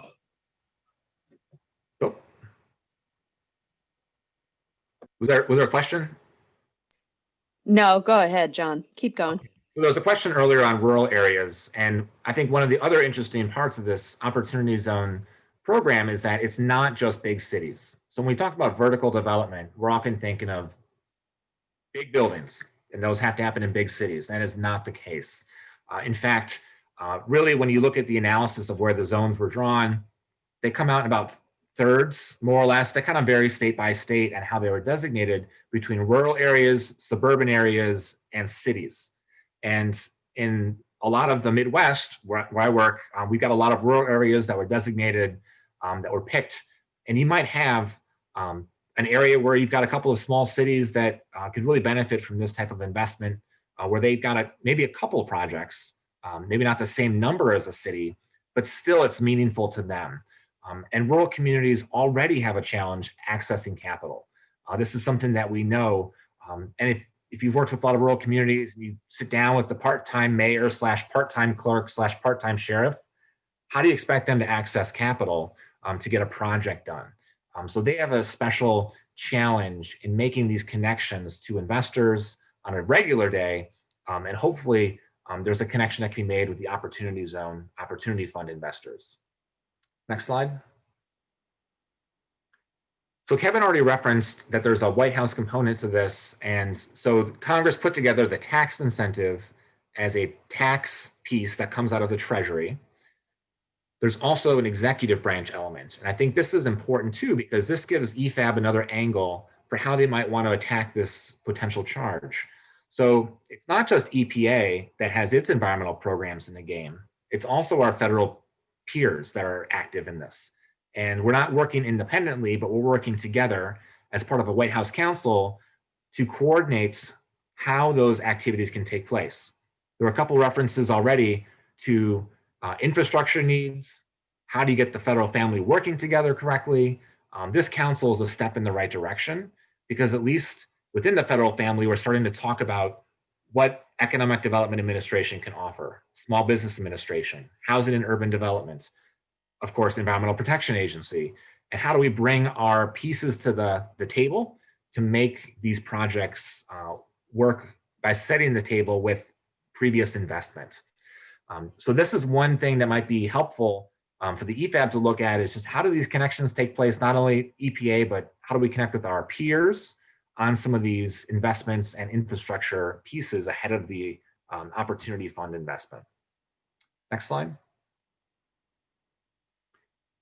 So I know in previous discussions with EPAB, there were questions about what is EPA already bringing to the table and what is EPA doing? Kevin touched on this already when he talked about not only the administrator's views, but some of the work that's happening in his shop within the Office of Policy, and how EPA is already starting to align some of its land programs like brownfields and Superfund, as well as some of its other technical assistance elements. And so for EPA's piece, one thing that we've been looking at is essentially going kind of program by program. What is the potential connection? Is there a match to be made with an EPA twinning of one grant program or technical assistance opportunity or other type of piece that we can offer that can help set the stage for investment from an opportunity fund or really any sort of investor? So quick summary is right here. If we want to go to the next slide for a deeper dive. At the initial meeting of that White House Council, when all the cabinet secretaries were there, I know that Administrator Wheeler mentioned that there were 3 things that he was going to focus on for EPA. He talked about brownfields and how EPA was handing out money for brownfields every day in a lot of these distressed communities. He knew that there was a connection between brownfields and setting the stage for this work. He talked about water infrastructure with WIFIA, and I think the next day he was going to Miami to hand out money for a loan for some water infrastructure. And then finally, the air issues associated with non-attainment. And I think that he mentioned that in Cleveland, there was going to be a non-attainment redesignation of air quality in the near future, and that might also help set the stage. Since that initial discussion, EPA has been going through and looking at every program and figuring out what are the connections. This slide shows many of the connections that exist within EPA programs, starting with the land cleanup programs. Again, because it's so commercial development focused, building focused, when you have sites that you can ready and get ready for investment, that is really the best nexus for how EPA programs connect to opportunity zones. But we also know it's infrastructure. We know it is technical assistance to communities to not only get others to the table, but also set the table for that reinvestment. We know that sometimes there's geographic initiatives, like for instance, where I work, the Great Lakes program, when we clean up a harbor and we clean up the land alongside the harbor, like in say Duluth, Minnesota, we know that investment may follow because you're going to be basically on a clean site looking over a cleaner environment on the water in the Great Lakes. That has value. that sets the stage for that reinvestment. We also know that when you're doing any vertical construction right now, energy is a big issue, whether it's the energy efficiency of the building or the energy that might need to be done in form of infrastructure, or just, again, air quality and healthy communities in the area that we live. So this slide is helpful as you're thinking about charges, because this is really showing where a lot of these connections have been made and where, if you have ideas, we can potentially go with some of this further investigation. Next slide. So just take a little bit deeper dive when we talk about EPA programs connecting to opportunity zones. What are we talking about? So for example, here's an example from East Chicago, Indiana. There's a RCRA site, which is being cleaned up right now. This is a project that's been in motion for many years. It was reaching its end stages when the Opportunity Zone program came in. The developer accelerated their cleanup because they wanted to make sure they can meet the timelines of this Opportunity Zone program. They in turn asked EPA to accelerate its schedule. And now we have a virtuous cycle of actually getting the site cleaned up faster. And they're able to use these investment dollars to help propel that site forward. And in this case, it's gonna be a logistics facility. This is something that is happening with our fascination with next day delivery. Maybe it's no coincidence today's Prime Day, but this is the type of thing that a lot of communities are looking at with their larger contaminated sites, because they know that there's only so much land in the region. Everyone's expecting that next day delivery. So where do you find that big footprint for that building? It might be a site that was previously contaminated. There's also a bunch of Superfund sites in East Chicago. Those are also projects that might have an opportunity fund connection in the future as they move forward. But we know that there's a lot of connections between contaminated land and how to ready that land for that external investment. There's even language in the Opportunity Zone guidelines from Treasury that speak directly to brownfields, that call them out specifically and say, these things are eligible for this type of opportunity fund investment. Next slide. And speaking of brownfields, one of the things that we're looking at here for brownfields is this idea of holding up projects as a city. Here's an example from Cleveland, Ohio. This is something that they had done with us a couple of years ago. We had done an inventory of this area, looking at every site. What's its status, its cleanliness? How much does it cost to assemble? What are the cleanup costs? What might it be? What's the community expecting? They bundled all this together and they're holding this up as an investment prospectus for outside opportunity funds to look at. This is one of a dozen communities in Cleveland that they're holding up to show readiness for that outside investment. This is a good practice. This is something that a lot of communities are doing right now to show their readiness for external investment. This is also an area that's one of the gaps.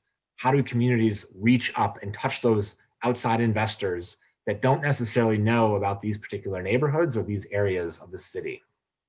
And again, it's a lot of them are based on brownfield work or other types of cleanup work that's been taking place over the last few years. Next slide. So what else does EPA bring to the table? So we've got an Opportunity Zone portal, and I think a lot of this information was sent out ahead of time from Tracy. So you've got these links to some of these resources. So we've got a portal that was put together, again, by Kevin's shop. We've also got a mapper, Cleanups in My Community, that shows where investments have been made by federal programs and how you can overlay the opportunity zones on those investments to see brownfield sites, Superfund sites, other types of environmental program work in these districts.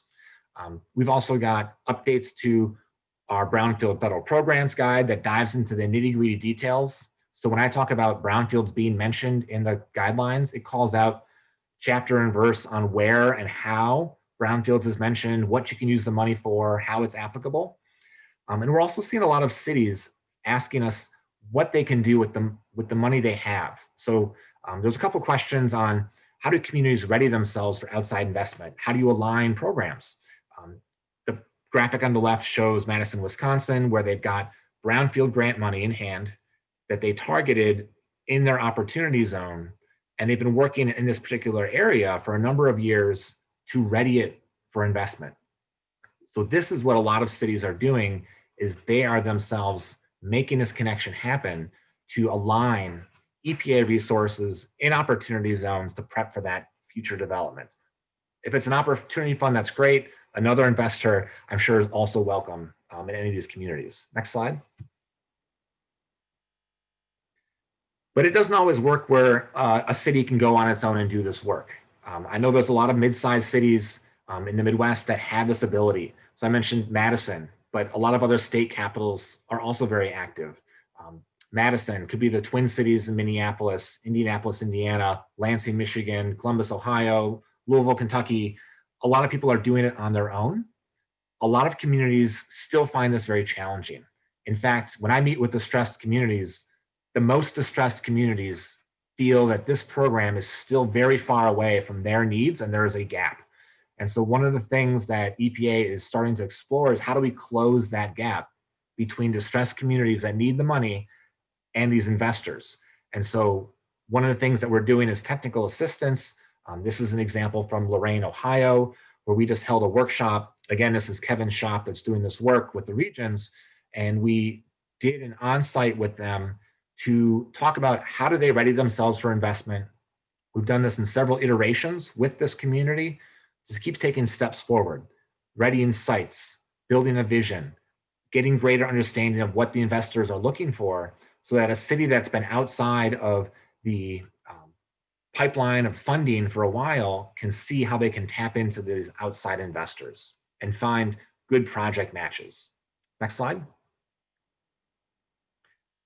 And what EPA can bring to the table, and this is through a couple different programs, either through brownfields or through Office of Policy, is a little bit of vision and strategy. Because oftentimes, you look at the picture on the left, this is an abandoned gas station. This is what the sites look like. These are the distressed properties that Congress was intending the funds to go into, something that is dilapidated and does need to be improved. It kind of looks like a hot mess to most investors. And so showing not only the financial pro formas, but also the physical, tangible reinvestment that can take place. It can be a retail center. Next slide. It could be a grocery store, it could be a market, it could be a restaurant, it could be a number of other elements. How do you build out this future that in a way that investors can understand? So this is another thing that EPA is bringing to the table, is this type of matchmaking, closing of the gap between where communities want to go and where they are, because this is really where a lot of distressed communities struggle and are having challenges with this program. Next slide. And you've already, I think, hit on some of my challenges I was going to call out with some of your questions. There was a question about transparency and the lack of reporting requirements. Transparency is an issue. Communities often speak of the struggle of finding the money, finding the opportunity funds. I describe it as chasing invisible money.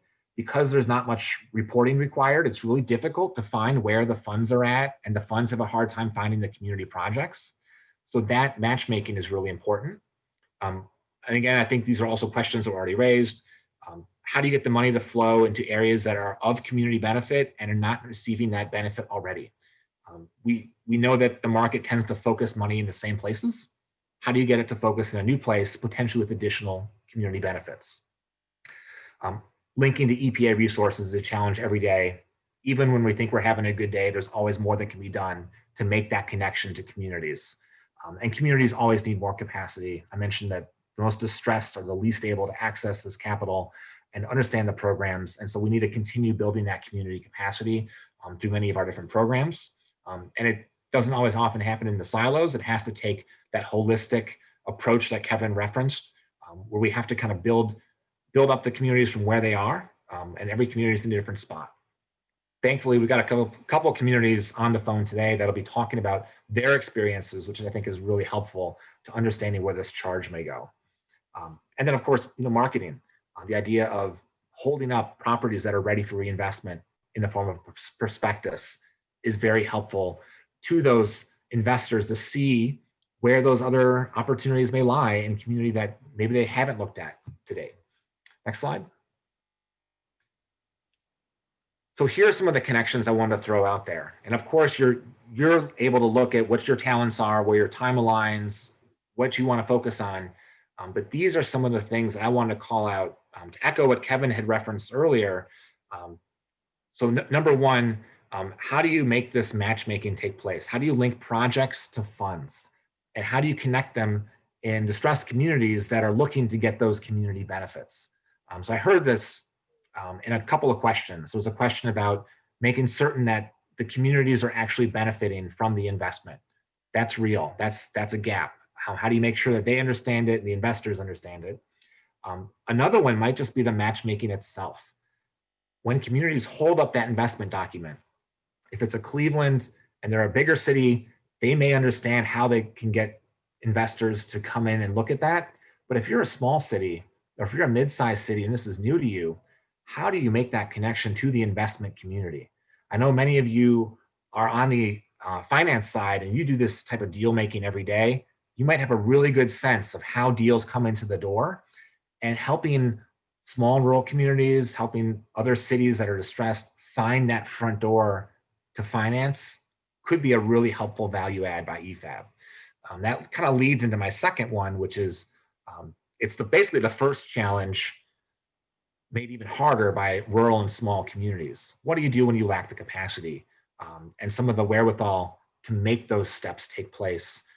Do you band together as a group? Do you work with the state? Do you work with EPA? How do you make that happen? I see the second one is really the most important question, but also the most challenging question.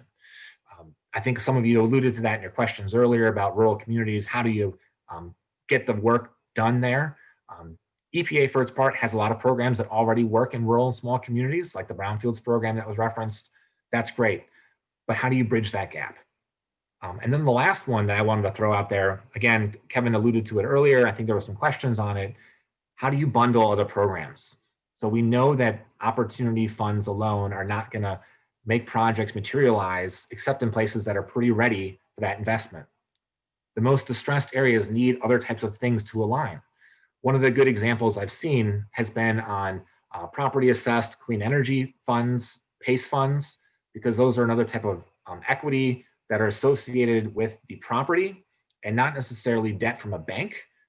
And so that's one thing that could be helpful to figure out how do these other types of funds that are out there. We talked about other financing mechanisms in the course of some of these questions. How do some of those other elements align with opportunity funds? Some of you who deal with capital stacks might have some ideas or examples of how you can make these funds align. Because if we can figure out how the money can bundle in a project, that might also be another good value add that EFAB can add to help communities understand what they're looking for. EPA, for its part, we can't work on everything here. We've got some programs identified, and we've been working on this idea of markers, programs that might make sense, or when you're completing a Superfund project or a brownfield project, realizing that you're probably ready for that outside investment. But you guys also have that perspective that you can bring to the table.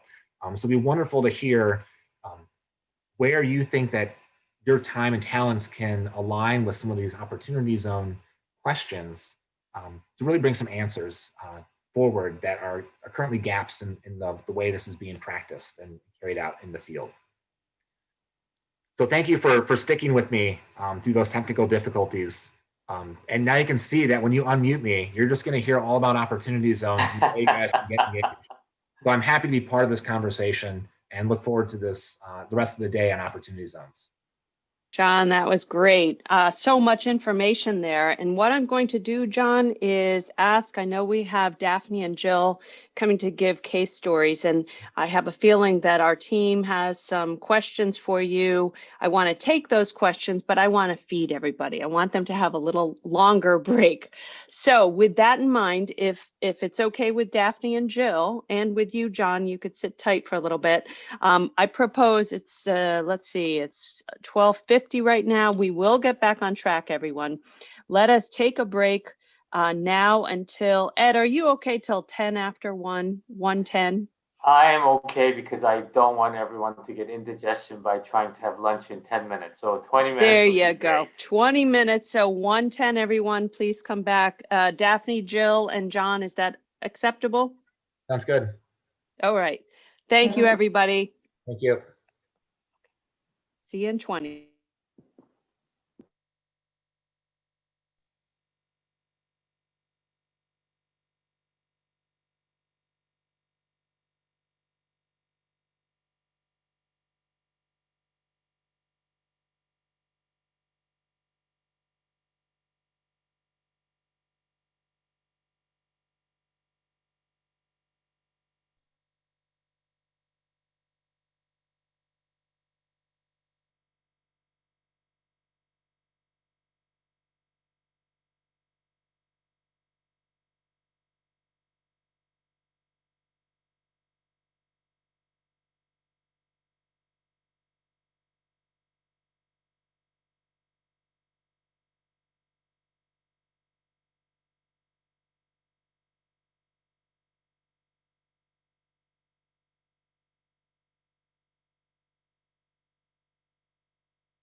Will, can you hear me?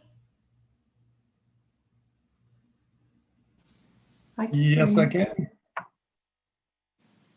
Sounds good.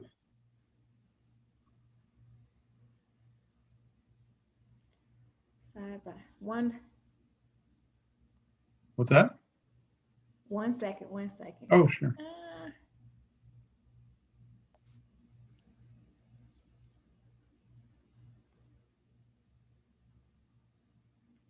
Can you hear me? I can. Okay, great. Then I just wanted to try again before I switched over to my phone, but no need to. Great. Okay, good. Thank you. I'm gonna put myself back on mute unless you need something. No, just your slides.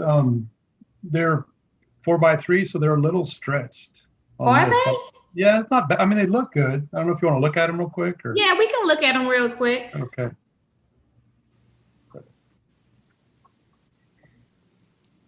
And this is Jill Connor. Oh, it is a little stretched, but not too bad. Yeah, I mean, I thought the content was, still fine. We'll roll with it. I would try to send you something else, but I don't know how it would. Where are these at? I don't like that. Okay, 2 of those. You know what? Let me see if I can fix that. Do I have your email? Are you on any of the emails? I think so. I mean, I can email it to you real quick. Yeah, email it to me real quick and I'll fix those 2 slides. I was hoping that would not happen. Yeah, sure. What's if I have, oh, go ahead. Yeah. It's more DA. So MORE, 1 R? 1 R, yes. MOORE DA at St. Louis, stlouis-mo.gov. So it's stlouis-mo.gov. Let me see if I can fix that really quickly. I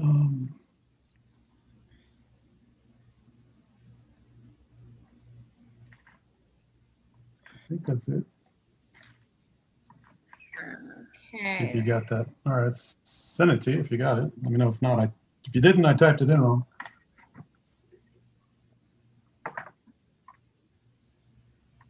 My computer is slow, so let's see if it came through.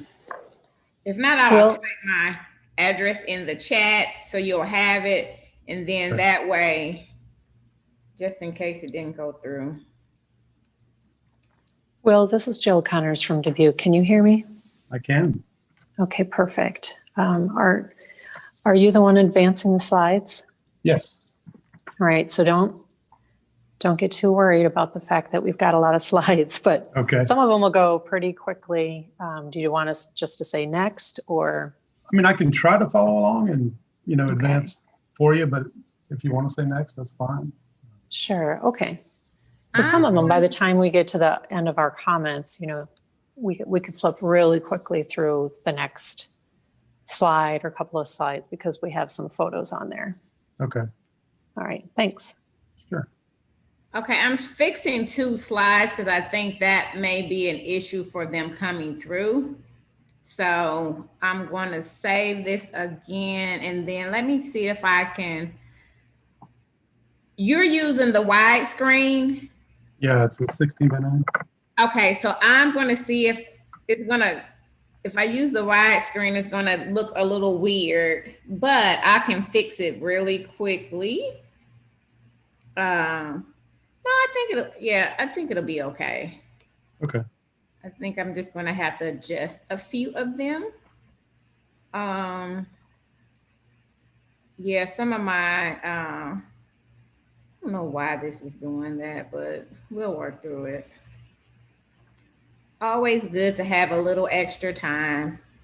It's always something. And one of my slides is just don't want to come through at all, but here it goes. Okay. So I'm changing a few of them. Okay. Then I should be able to send them to you.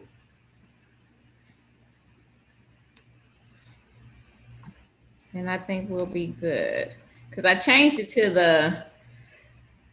the widescreen, so that way it'll probably come in better. But of course, with that, These really don't look too bad.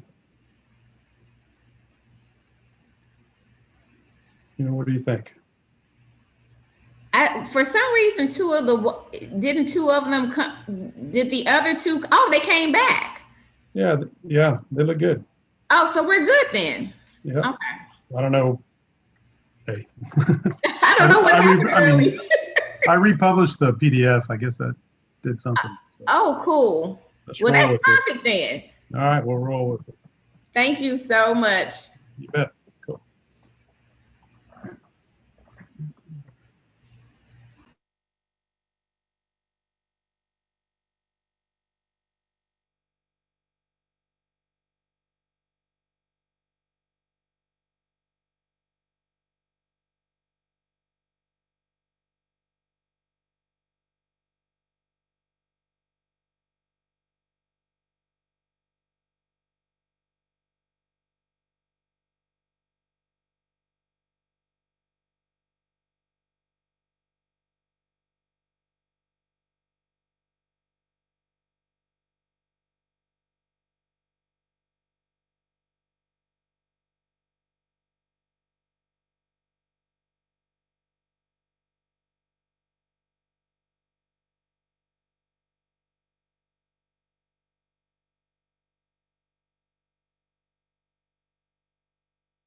All right, I want to start calling everybody back. It's 1:10. Hello. Oh, thank you, Daphne. She's out there. Joanne, I want to offer an apology to our board members that having a virtual format made me realize that we're not all in the same place or in the same time zone. So apologies to those of you in the middle of the country and particularly on the West Coast. You did not have lunch with us. So we'll try to be much more sensitive, and next time we have another virtual meeting, perhaps, Joanne, we could put the agenda around in Kansas City time, which will be the central of the country, which would, I think, be helpful to everyone around the country. Ed, excellent point. It didn't even occur to me, and my apologies too. So Daphne, thank you. But before we get to you, I want to just make sure we cover some questions for John. So if I can just check that John is on board. John, are you still with us? Say hello. All right. So please, folks, I hope you enjoyed your short break and had a big piece of chocolate like I did.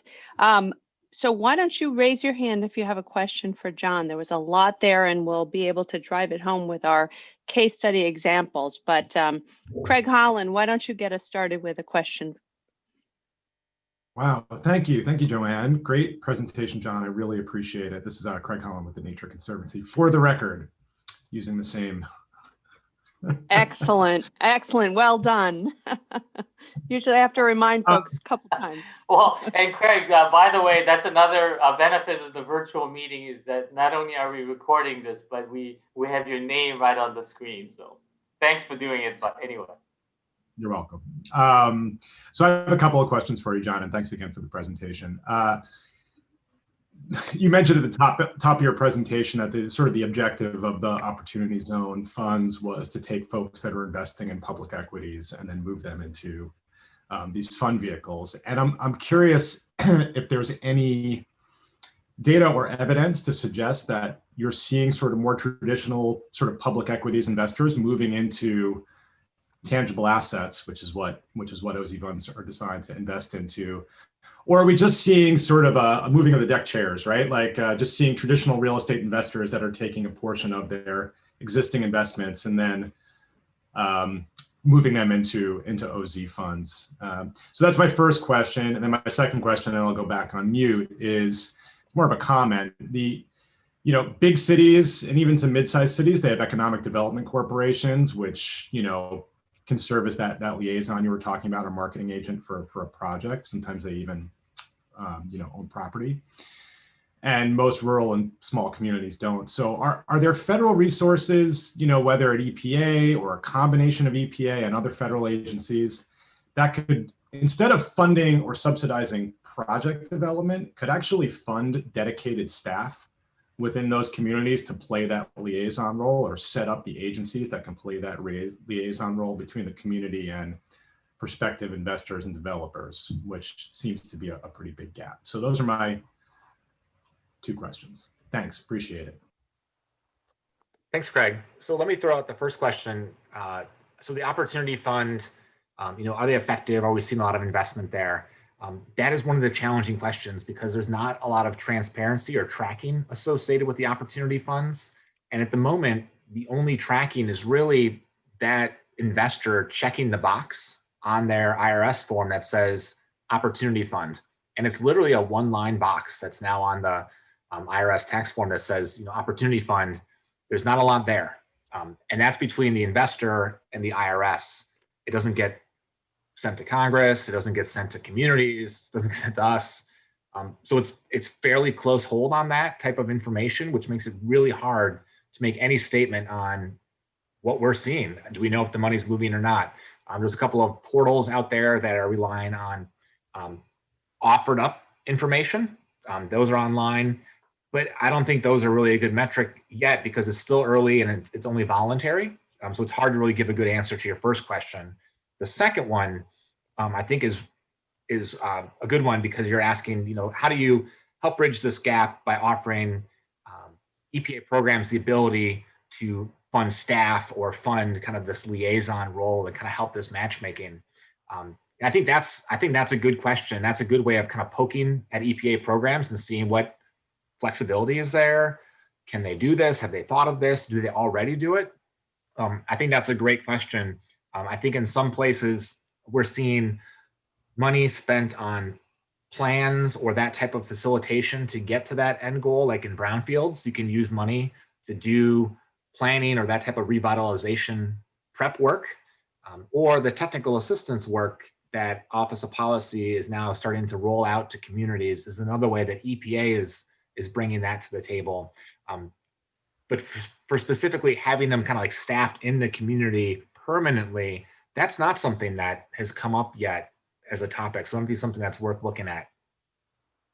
Hey, Craig, this may be a question that I think we can ask our next speaker, Daphne, because if I understand correctly, her position, it's actually funded through funding from other sources, not necessarily from EPA. So that might be another conversation. But the other thing that I just want to add is that EPA has in previous years, not recently, but have placed EPA employees in certain communities to help with things like this, really about the kind of the infrastructure and kind of capacity building. But we haven't, as far as I can tell, recently we have not done things like that as frequently as we used to. So there are precedents for that, and also there are obviously outside resources other than EPA funding to fund these types of positions, foundations, for instance. Thanks, Ed. Thank you. I don't, relying on foundations is probably the best way to go for something like this. And on my first question, I do think this is something that congressional aides will probably be asking for in terms of tracking the program. Have you seen a net increase in investment? That's really something that I know I would be asking if I was on a congressional staff looking at the effectiveness of this program. So thank you, John. Thanks, Craig. I want to be able to get to David and then get to our guest speaker. So David? Can you hear me? Yes. Okay, so for the record, David Zimmer from the New Jersey Infrastructure Bank. And again, John, like everybody else, I'm going to say it was terrific. You were like a fire hose coming at us with all that information. It was really great. I guess my question for you is, can you clarify the deadlines? Some of us that were in Washington, I guess, a year ago, which just seems crazy. And, you know, there was this understanding that there is a limited time to set up the qualified opportunity funds. And then a little bit after that, there's a limited time to actually put that money to work. And our understanding was that this was a very short time horizon. So can you do us a favor and just walk us through what the deadlines are? Right. So the overall deadline is that the earlier you get the money in, the sooner you can start working towards your 5, 7, 10-year increments. And so it really behooves investors to pick projects and pick funds quickly so they can put money in there so it can start getting after those longer term goals. So you can't wait 10 years and put the money in, because then you still got a long-term investment to be done. Once you put the money in, those specific goals have actually had their goalposts moved a couple times. So when you were in DC a year ago, those dates have probably changed. I know that Treasury issued an update this summer due to coronavirus impacts. A lot of people were explaining that they were having trouble doing deals in this environment, which is understandable. Treasury extended some of those deadlines. So I would point to Treasury, and maybe we can, I can find the link and we can get a way to send it out to everyone for those that want to dive a little bit deeper into those deadlines. But those were extended a little bit this summer to allow for additional investment time. But still, even though the goalposts moved back a little bit, they're not gone. They still have to have these investments made in a certain time frame. And Congress still isn't any more patient. So they want to see this actually turn into actual development in communities in a relatively short time frame. So there's a couple of exceptions and wiggle room and stuff like that if you are in the problems. But for the most part, there are some hard and fast goals that are set in there if you want to qualify for that tax credit. We'll look for that info from you. Thank you. All right, thanks, David. I'm letting that be the last question because I want time for our speakers. But John, are you able to spend the rest of the afternoon with us and hear our discussion later on? Absolutely. I'm looking forward to hearing the real professionals on the ground talk about this, because this is where I think we're going to have more insight. Well, like David said, it was a fire hose, but such great information. And I think having case studies to really highlight some of the areas you were talking about is important. And I want to thank Daphne and Jill for being so patient with us today in our shift in schedules. So with that, I'd love to be able to start with Daphne Moore. She's Chief Opportunity Zone Officer for St. Louis Development Corporation. And I'm hoping her slides are all set here. Oh, she's got this well covered. Daphne, thank you for your patience. Thanks for joining us today. Thank you for having me today. It is a pleasure and an honor to join you all. I was doing some reflection this morning about my time spent with EPA, and I have been working with EPA for almost 20 years, mainly in Region 7, a little bit in Region 5. And I thought about that most of my projects would not have happened if it weren't for some help from EPA or some influence from EPA. So this is the opportunity zone prospectus that the city has. We actually updated it this month. And mainly what this is a tool to help market the city of St. Louis to prospective developers, investors, and to make sure that our community is engaged and knowledgeable about some of the things taking place in St. Louis. Next slide. So in order for us to promote investment, this perspective, basically we break it down into 10 clusters for our opportunity zone designations. We have 27 census tracts, and we put them into 10 clusters based on proximity and sections of the city. Most of my time has been spent in the northern corridor and in the south corridor in Dutchtown, where our most distressed areas are. Next slide.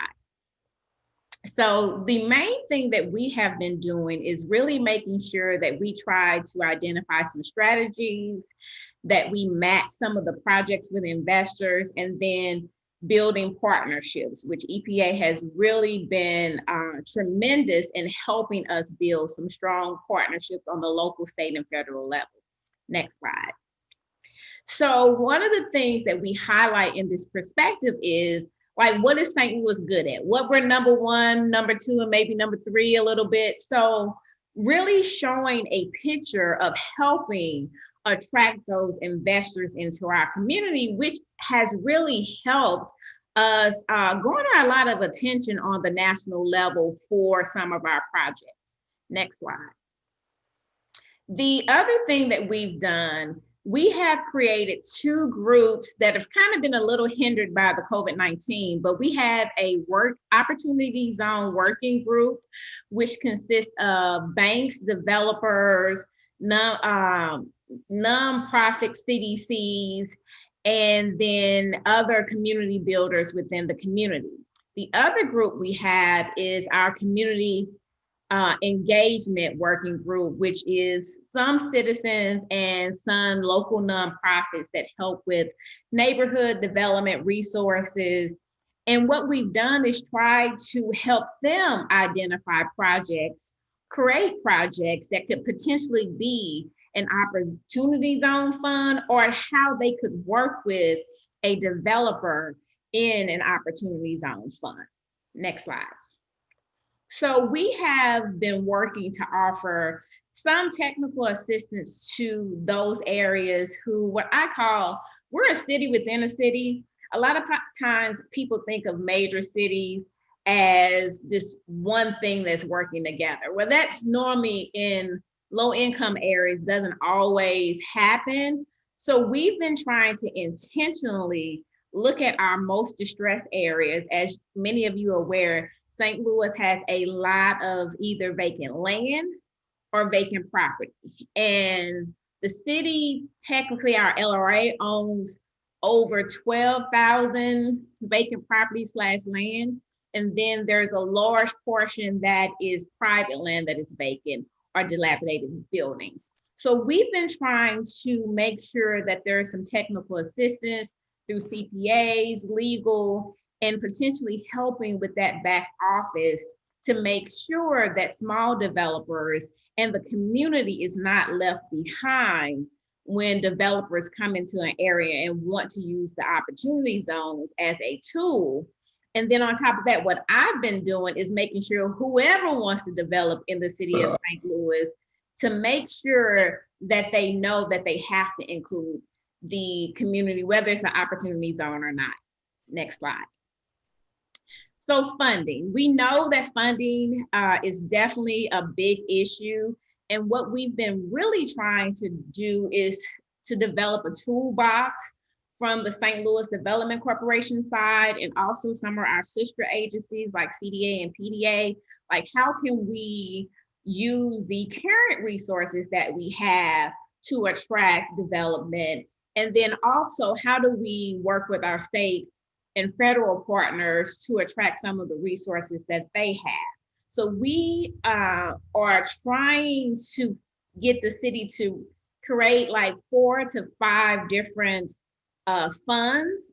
We recently just finished the St. Louis Equitable Economic Development Framework, which we're hoping that will focus more on minority communities within St. Louis to help them redevelop long-term and create funds to help with housing, small business, and also with developers who are looking to redevelop within those communities. Next slide. So partnerships. One of course, the bread and butter is our partnerships. And as I've stated earlier, EPA has been like my BFF for 20 years.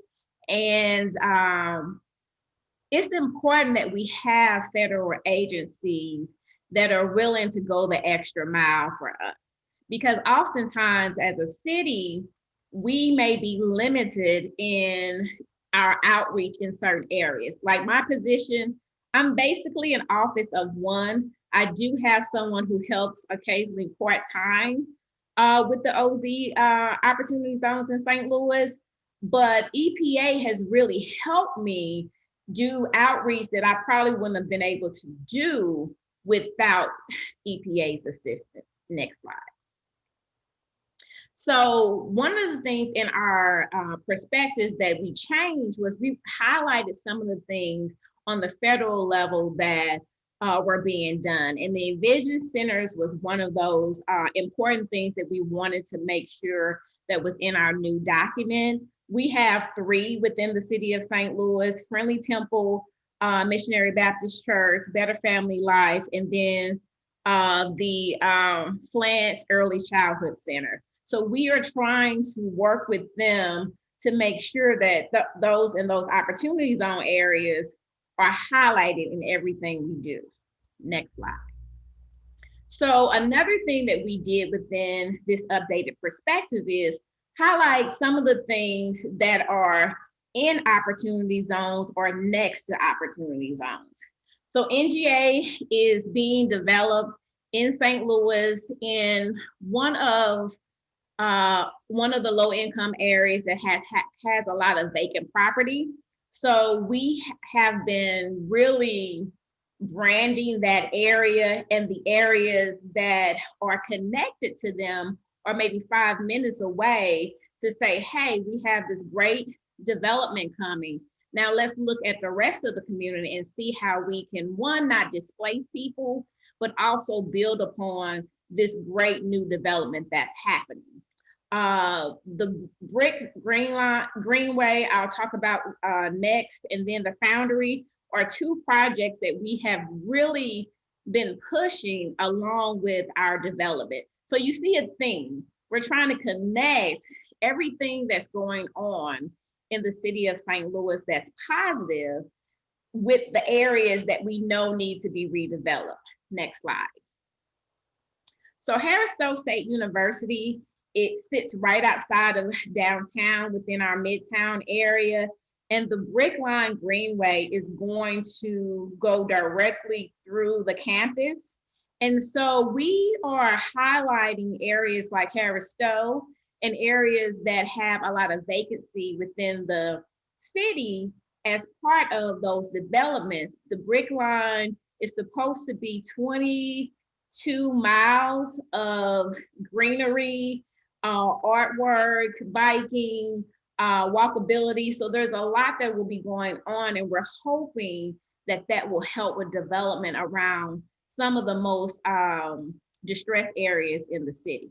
Next slide. So the City Foundry is probably one of the most successful opportunity zone projects in the country. It's a $50 million project, and they're getting ready to actually start the second phase of that project in the next 3 months. But this project sits on 15 acres. Next slide. And this is what it looked like originally. It was abandoned, and it was an old electric company that sat abandoned for quite some time. And Steve Smith of the Lawrence Group decided to purchase it and turn it into something quite impressive. Next slide. So you can see, I don't know if you can see the arch in the background, but this is about 5 to 10 minutes from downtown St. Louis, and it was one of the last large eyesores in Midtown. And what it's doing is really bringing to life an area that has a lot going on for it. Cortex is not too far away. IKEA is across the street. St. Louis University is to the north of this project. So you can see how important redeveloping this area is. Next slide. Here are some pictures of what it will look like. There's a food hall. They call it an eatery entertainment venue that will be there. There are already some offices open within the project. And I believe several people from EPA got to tour it 2 weeks ago. I think my memory is correct on that. So this is a great facility. And I think it's going to turn into a gem in the city.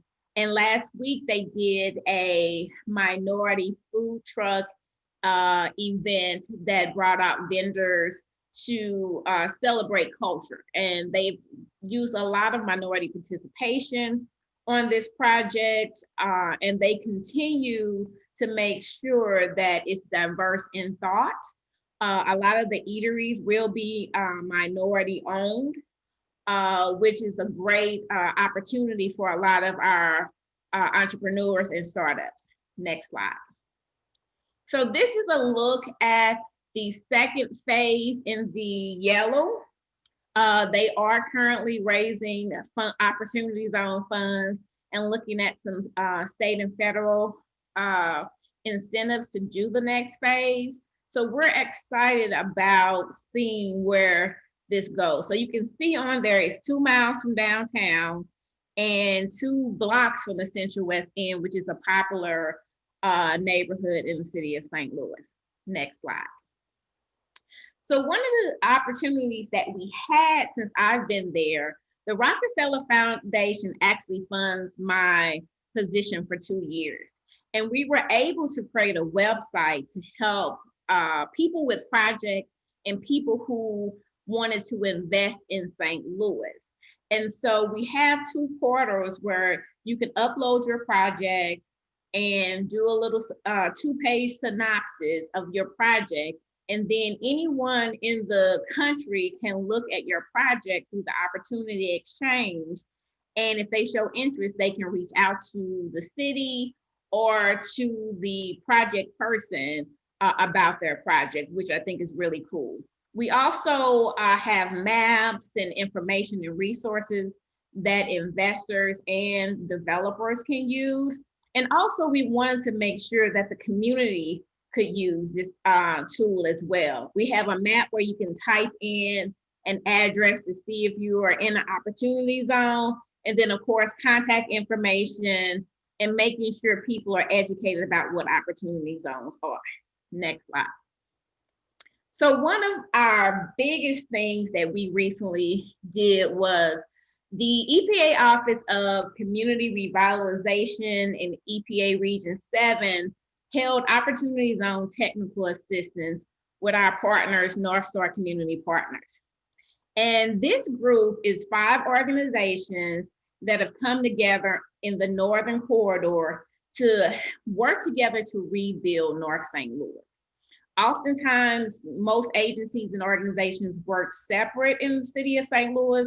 So this is kind of a historic moment for us to get these 5 larger organizations to work together.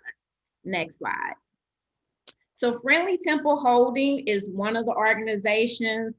And this picture is a part of phase 1 of Arlington Road. The reason why these 5 organizations came together is because we're trying to build upon developments that have recently taken place in the Northern Corridor and then connect them along the MLK corridor. Next slide. Better Family Life, which is a cultural education, social service arm, is a part of North Star. And you see the connection of how we have a religious arm, a social service arm.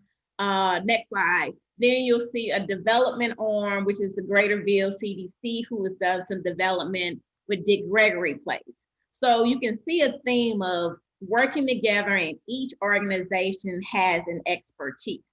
Next slide. Vendor Estates is in the North Sarah area. North Sarah project is on its 4th phase of development, and now it's getting ready to see some of its first single family housing within that project. This has probably been one of the most successful projects north of Delmore. St. Louis is known for the Delmore Divide, but this project has really succeeded all expectations, and the federal, state, and local level really worked hard to redevelop this area. Next slide. Tabernacle Community Development Corporation is in the Jeff Vanderloo neighborhood, and they've seen the most population loss in the city of St. Louis. And Tabernacle is actually going to bring some of the first medical doctors to the neighborhood, and Mercy Hospital will be their partner. And this is the first project that Mercy Hospital has done in the city of St. Louis. Next slide. And then you have the Center for Acceleration of African American Business. Again, seeing how the 5 organizations have different roles, but are working together. So the business arm is always important in the community. And so they are working to help small businesses, entrepreneurs, and startups. Next slide. So I wanted to leave you with talking more about the barriers and some of the technical assistance. When EPA came in and they did the workshops in August, we had 3 days of workshops. We had well over 50 people each day, which is quite impressive for 3 days. And what that helped us do is bring all the federal, state, and local agencies together to work with North Star on some problems that the city has had for decades. And we were able to really talk through, not point fingers, but really talk through of what we needed, how we needed to look at funding, to develop funding tools. They helped us look at the barriers that we face, and really gave hope to the organizations that they can do this. You know, sometimes you just need a little hope, and they have been meeting every week since the workshops to develop a plan to rebuild Martin Luther King Drive, with stress from city limits to the county. So site preparation, building demolition, you name it, we talked about what needs to happen. And again, all of this would not have happened if it wasn't for our dear, dear friends at EPA. And I'm not bragging on them, I'm just telling the truth that, you know, bringing the relationships together makes a difference. And now North Star is actually, other agencies have reached out to say, how can I help? What can we do? And that really is because EPA has played such a great role in helping them look through and build those relationships needed to deal with some of the distress that we have in our communities. So I will stop there and wait to the next presentation. Oh, thank you, Daphne. So I do want to take, before we lose our train of thought here, that was just, those were great slides and you were the perfect case study example. I want to give an opportunity for one, possibly two questions just quickly. Raise your hand if you have one for Daphne. Okay, Daphne, hopefully you'll stick around as we, oh, good. Thank you. All right. I would like to introduce Jill Connors. Jill is the Economic Development Director from Dubuque, Iowa. Jill, take it away. All right. Thanks very much. I also have with me Steve Sampson Brown, who also works for the city. And so the two of us together are going to make the presentation. Ready for the slides.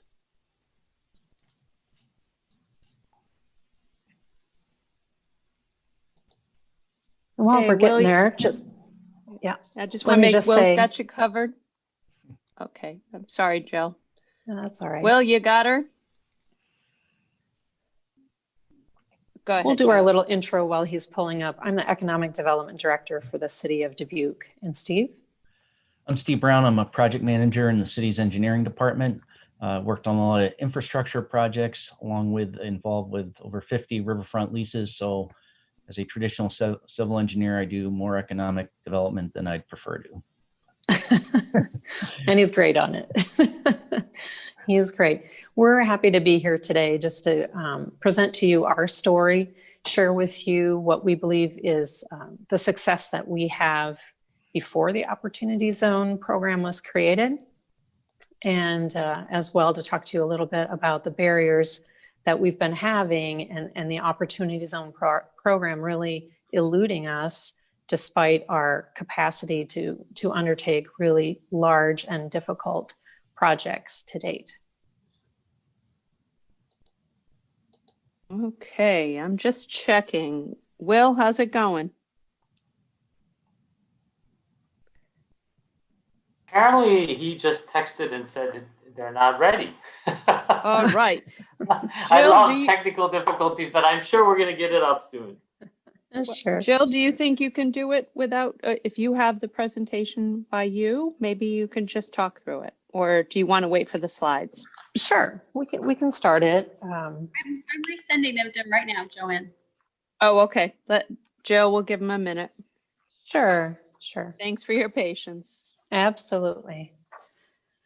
We fly by the seat of our pants sometimes. In great a to Zoom see you, world. Jill, and great to see you, Steve. And, Yeah, great to see you. Nice to see you, Ed. Yeah, I was just joking with Joanne on the line that this is the tale of two cities in Region 7, and we appreciate Daphne getting on, and we appreciate you guys getting on to tell your stories, because I think it'll really help the board decide what to do on the charges from Office of Policy. So we appreciate it. Yeah, we appreciate having the opportunity to talk to you because, yeah, like I said, we're trying to figure it out. It looks like St. Louis has made a lot of progress, and we've been trying. We've gone to the conferences, we've been on the webinars from all the different agencies at the federal level, and I don't know, we don't have it figured out yet. So I'll get started a little bit and talk about our opportunity zones cover most of our downtown area. We're along the Mississippi River, as you may know. And the city was founded in the early 1830s. And between 1830 and 1930, more or less, that's when a lot of the development happened downtown. In the 1960s, we started to see annexation to the west. And by west, I mean west of the bluffs. So we have the downtown area more or less at the same, close to river level. And then we have very steep bluffs that you go up, and annexation happened there. I'll go through my notes here without the slides. Annexation happened then, and we saw a lot of disinvestment in the downtown. So that's what created conditions of having opportunity zones down there. We have 2 zones that are designated. Let me share with you briefly overall Dubuque stats. We're a population of about 60,000. We have a median household income of 52,000, high school diploma rate of 92%, excuse me, bachelor's degree rate of 31%, and median age of 38. If you compare that to our opportunity zones, the 2 together make up about 10% of our population.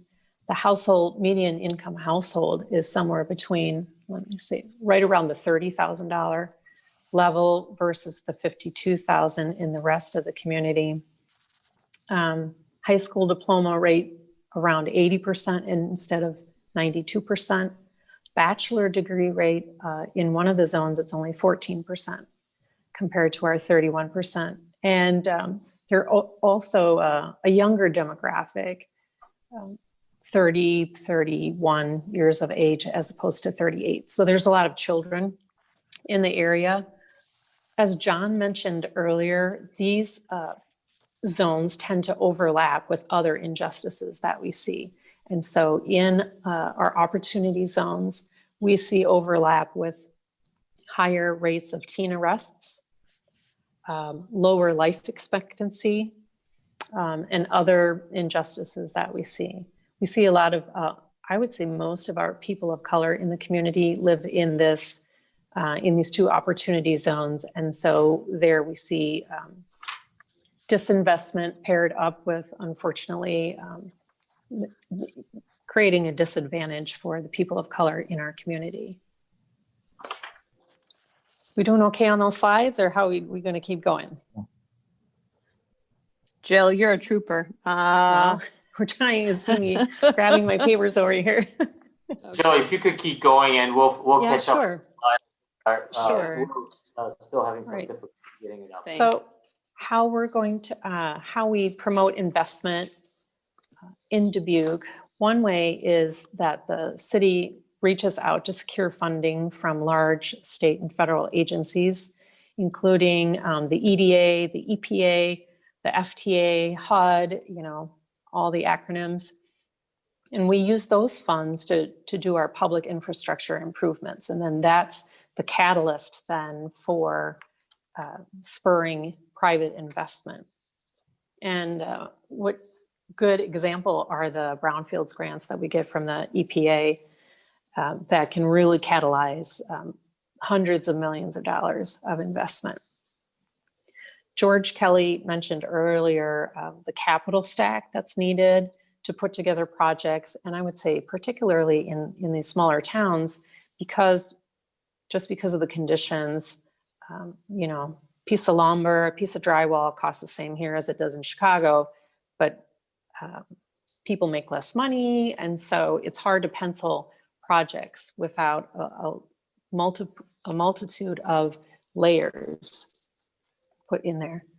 You can click through these maybe 5 seconds at a time, Will, just to see there's the shape of our opportunity zones next to the river. Next. You can see the stats here that we mentioned. Next. There's the other one. Next. The teen arrest rate, you can see, follows more or less that same shape. Next. And we just mentioned the incentives. Next. So from a lot of different agencies. And then next, please. Here's the capital stack that's very typical in Dubuque. And once again, all of these layers have different requirements, different timelines. And so it's hard to make them play nice together, which leaves gaps in funding and financing for large projects. Next. So how do we make it happen? We have consistent leadership, I would say, and very good partnerships in town. One example was the rehab of the Roshek building. It's in the middle of our downtown business corridor. It was a $39 million project, and it came together with historic tax credits, new markets. We put together a coalition of 10 different local lenders to take on the risk of the project, and the city provided a a $25 million loan guarantee, which the taxpayers weren't happy about, but it worked out. And it brought 1,300 jobs to the city in 2009 when everybody else was losing jobs. And then Steve's going to talk to you about some other large projects that have come together even without Opportunity Zone. Next slide, please. To help spur investment, Dubuque supports developers by upgrading public infrastructure, enhancing recreational amenities, and creating a sense of place through things like public art. As an example, in March 2010, the city of Dubuque received one of the first Tiger grants issued. It was just under $6 million. We used the funding to transform the dirt and gravel streets that you see in the left side of the picture, which was indicative of the whole Millwork district, into a complete streets corridor, as you can see on the right-hand slide as we're under construction. The approximate 22 block area, the historic Millwork district, contains about 1 million square feet of developable floor space. All of the Millwork district is within Dubuque's Opportunity Zone boundaries. To date, there has been $140 million investment in the district, including the renovation of 3 large-scale buildings, several smaller buildings, all privately financed, and more are being planned. The city has also constructed an intermodal bus transfer center, a parking garage, and 3 parking lots to support the district. Next slide, please. Here are some examples of the completed parts of the district. Next slide, please. The city fully supports the live, work, play model, which in turn makes it easier for developers to attract new tenants to their projects. Next slide, please. Resiliency is an important word in Dubuque. The city has made significant stormwater infrastructure improvements over the past 20 years. Next slide, please. This photo shows a section of the flood levee system, which was completed in the early 1970s. The levee system keeps the Mississippi River, which is on the right of the photo, from flooding our downtown area. The water on the left of the photo shows where our recently completed B Branch Greenway project connects to the river. By significantly reducing flood risk, it makes site development investment possible. Next slide, please. While the flood wall does a great job of keeping the Mississippi River out of our downtown, it also can act as a dam and slow landside rainfall west of the river from being able to leave our downtown area. These listed improvements are some that the city has taken on. They slow the rate of stormwater through the upper watershed area.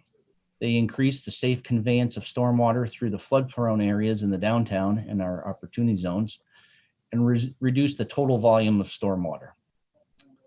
This list of projects is intended to relieve 1,100 homes and businesses located along the B Branch Greenway that were at risk of flooding.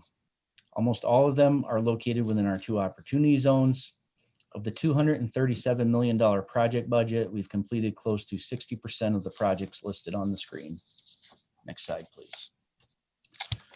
Between 1999 and 2011, Dubuque residents dealt with 7 presidential disaster declarations for flooding, all related to stormwater runoff and not flooding from the Mississippi River. 22nd and 17th Streets are 2 of our primary conveyance routes to move stormwater towards the river. Both of these streets are located in our opportunity zone areas, which reflect the city's investment in infrastructure. And this is just a photo of work on 22nd Street. We were replacing an undersized 1920s vintage limestone arch culvert with a new upsized box culvert, along with, again, this is an older section of town, so we have 100-year-old water mains and sanitary sewer mains.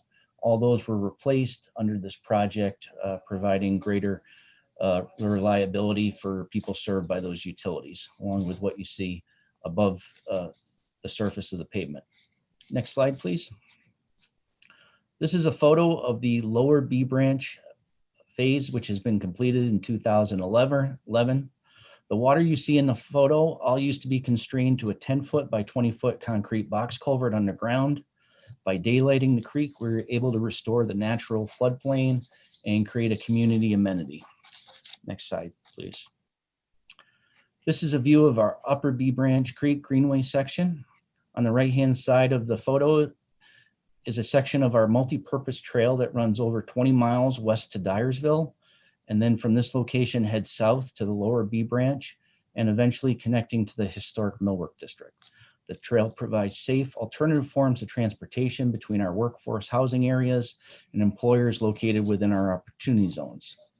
I'd also like to note that when EPA changed its stance to allow creek daylighting as an eligible SRF expense, that's what allowed the funding for the two projects in the upper and lower B branch to move forward. So we appreciate that change.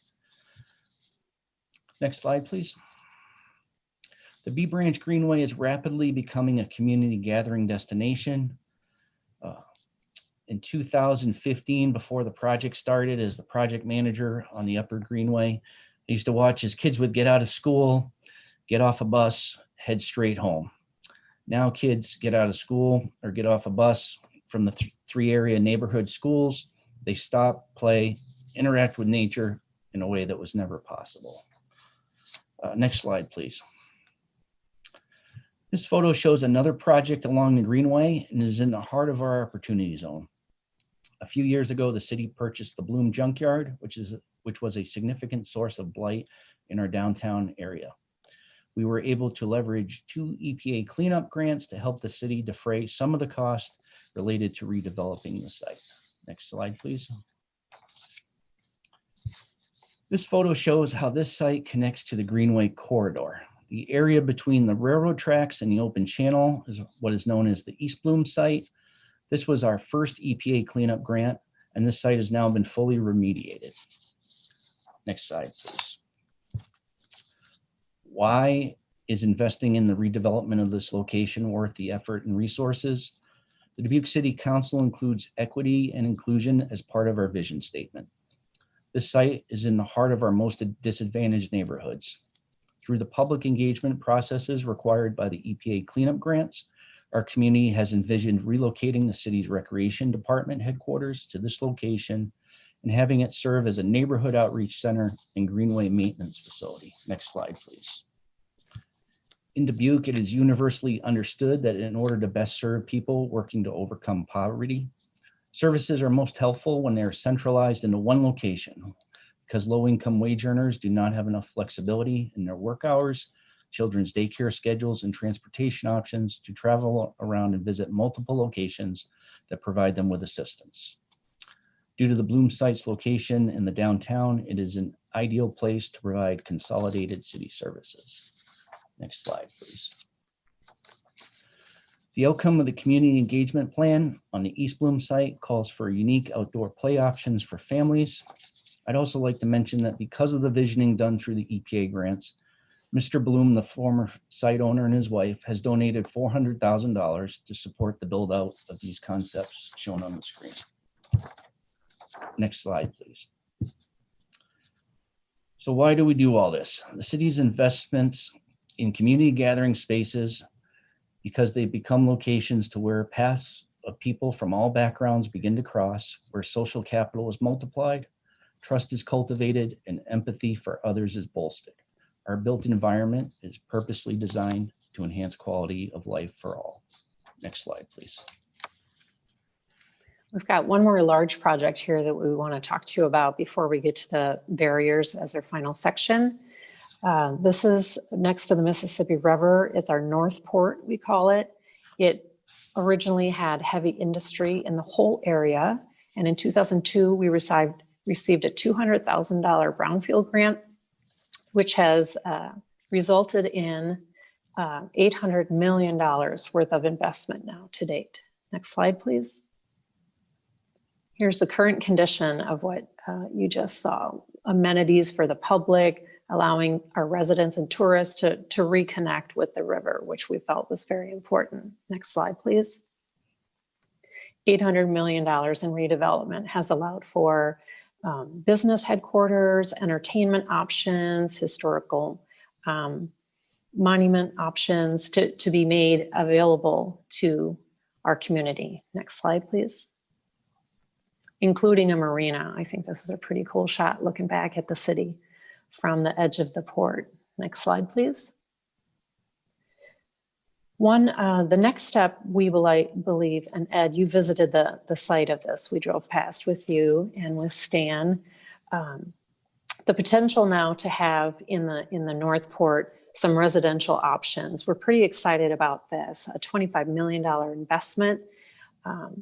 Luckily for them and for us, they brought their own Opportunity Zone fund to the table because we don't have a local fund and we don't have connections outside of our network to funds. And so that makes it interesting for us because in the market now, they went from last fall having several dozen lenders interested in lending on this project, and now they have one at not very favorable terms. So they've put the brakes on this for at least a year, and so we're hoping that we can all work together to get this one up and going again, because it's going to be a great addition to the mixed-use area of the Northport. Next slide, please.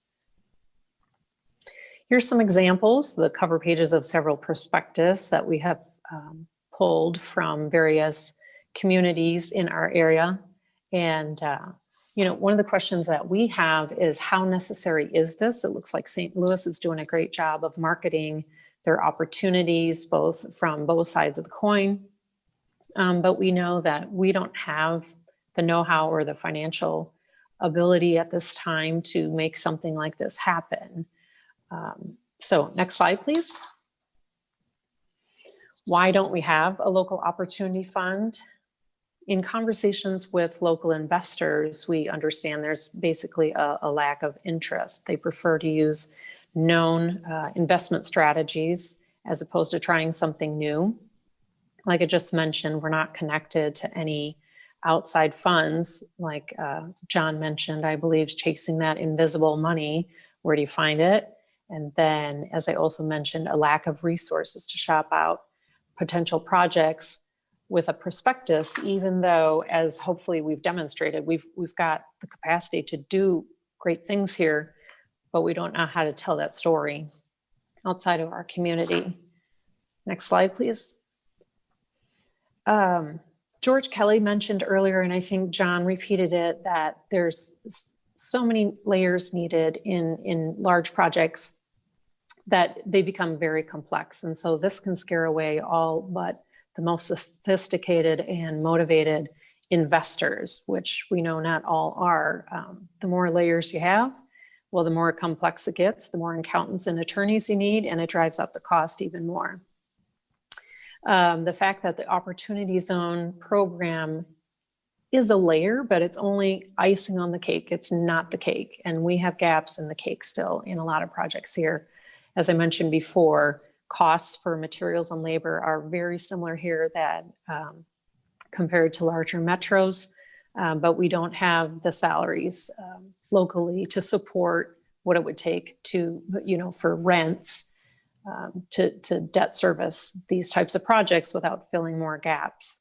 And then, as was also mentioned in one of the questions to John, the fact that we had very aggressive timelines at the beginning of the program when it was first announced, and then shifting sunset dates. So it creates a little anxiety, I think, and confusion. And then Steve's going to talk about some other types of barriers from more of the construction side. Next slide, please. So some of the things we run into is just knowledge revolving around brownfields by private developers in the Dubuque area. Most of our buildings are locally owned. As Jill pointed out earlier, many of our downtown building stock was built prior to 1930. So they've been in families and passed on. And a lot of times families think, well, if I don't tell anybody that 100 years ago there was oil spilled all over my factory, no one will know, which obviously is not the case when it comes to new development.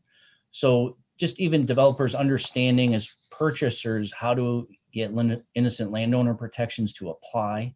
When do you need to complete your phase 1 or phase 2 assessment, possibly prior to purchasing, and the timing of that. And even legally, there's no Dubuque attorneys in Dubuque that can deal with RECRA or CERCLA regulations. The city of Dubuque ourselves go to a law firm in Des Moines to get advice on complex issues. So that can be a challenge. The other issue is just the understanding of what a comfort or deferral letter is from the Iowa DNR versus having a project go through the Iowa Land Recycling Program. Many people think locally known as comfort letters, that once they receive a deferral letter, they're good for development. Most of those are based on the current use, which for a brownfield is typically unoccupied space that's fenced in. It's not a commercial or residential space. It's not a daycare, which is the first thing mixed use developers begin to think about. So people understanding what level of comfort they have in the Iowa Land Recycling Program, which the city chooses to send almost all its brownfields to, is a great process.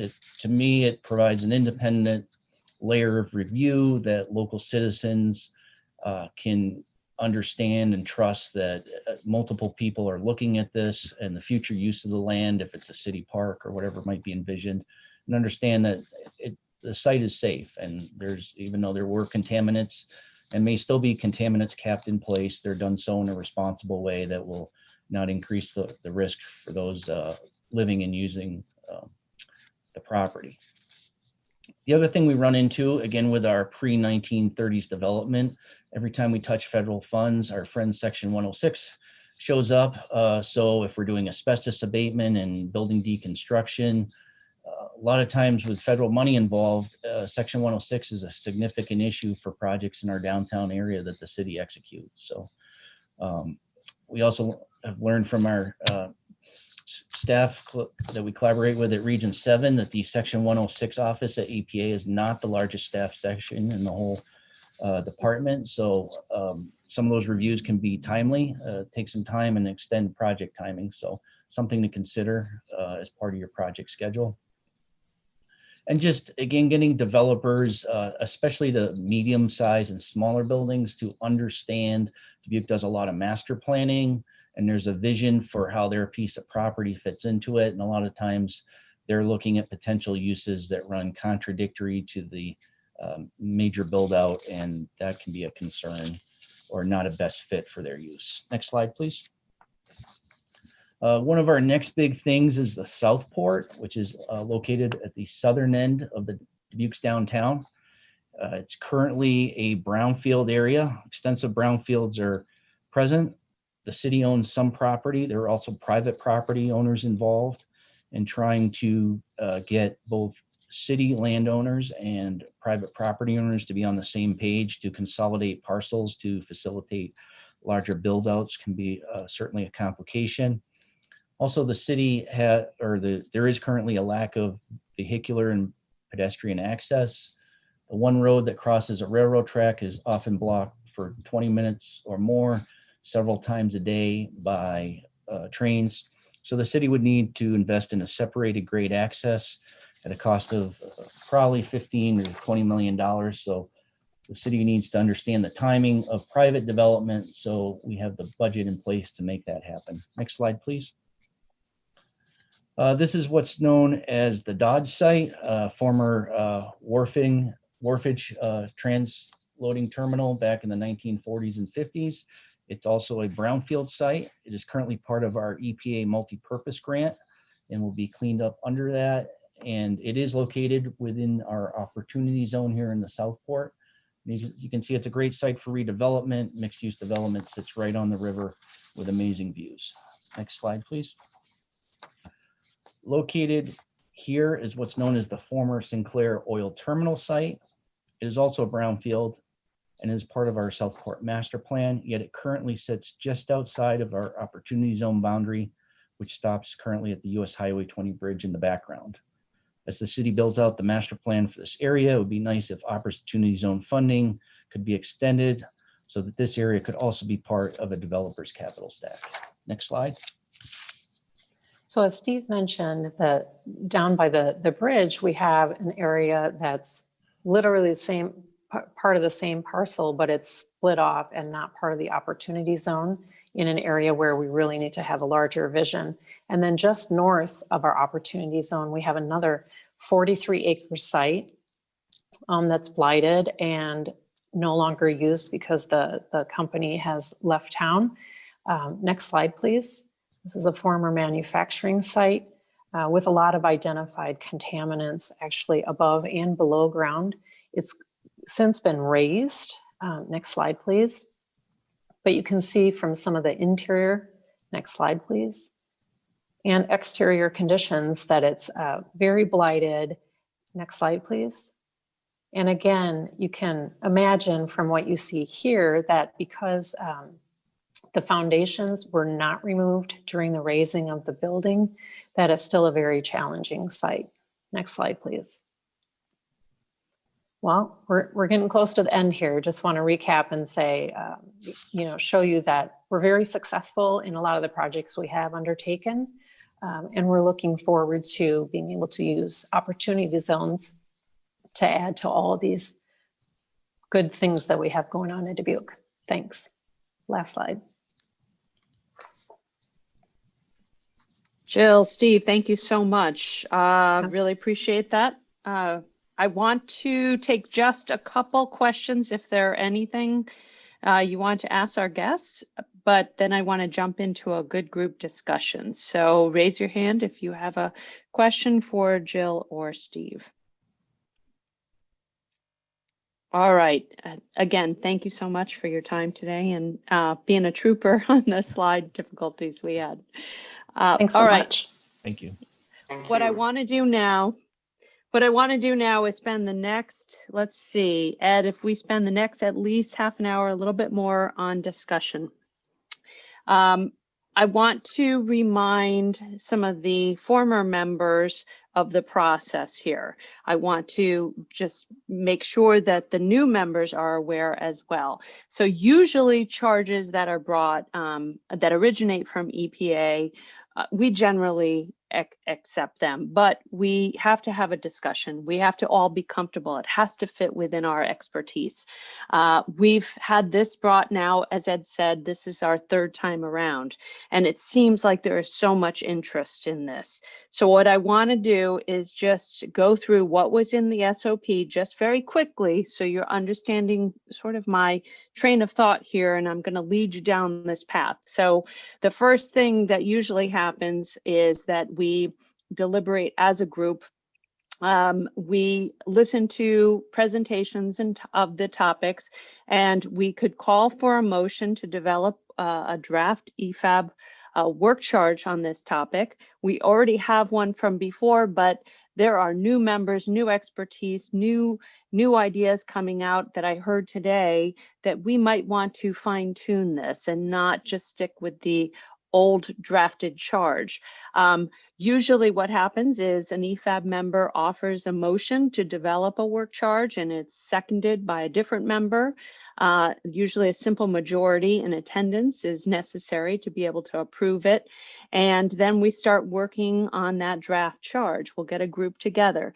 Now that draft charge, in collaboration with EPA and our sponsor office, and of course with our fabulous DFO and your chair, we work together on this if there is interest. So what I want to start is by asking, what are the best opportunities? I wrote some notes for myself. What are the best opportunities for EPAB to have an impact here for opportunity zones? And my next question will be, where should we engage and where shouldn't we engage? And should we engage? It has to, remember, fit within, we have to stay in the purview within the mission. So sometimes, past experience going too broad, too big, trying to fit it all in leads to something that is just unwieldy. Stick to what's within our vision, our mission of EPAB. So with that, let's start with best opportunities for EPAB to engage here before we start talking about voting whether we want to pursue this or not. So can I get some feedback, some initial feedback? Please raise your hand.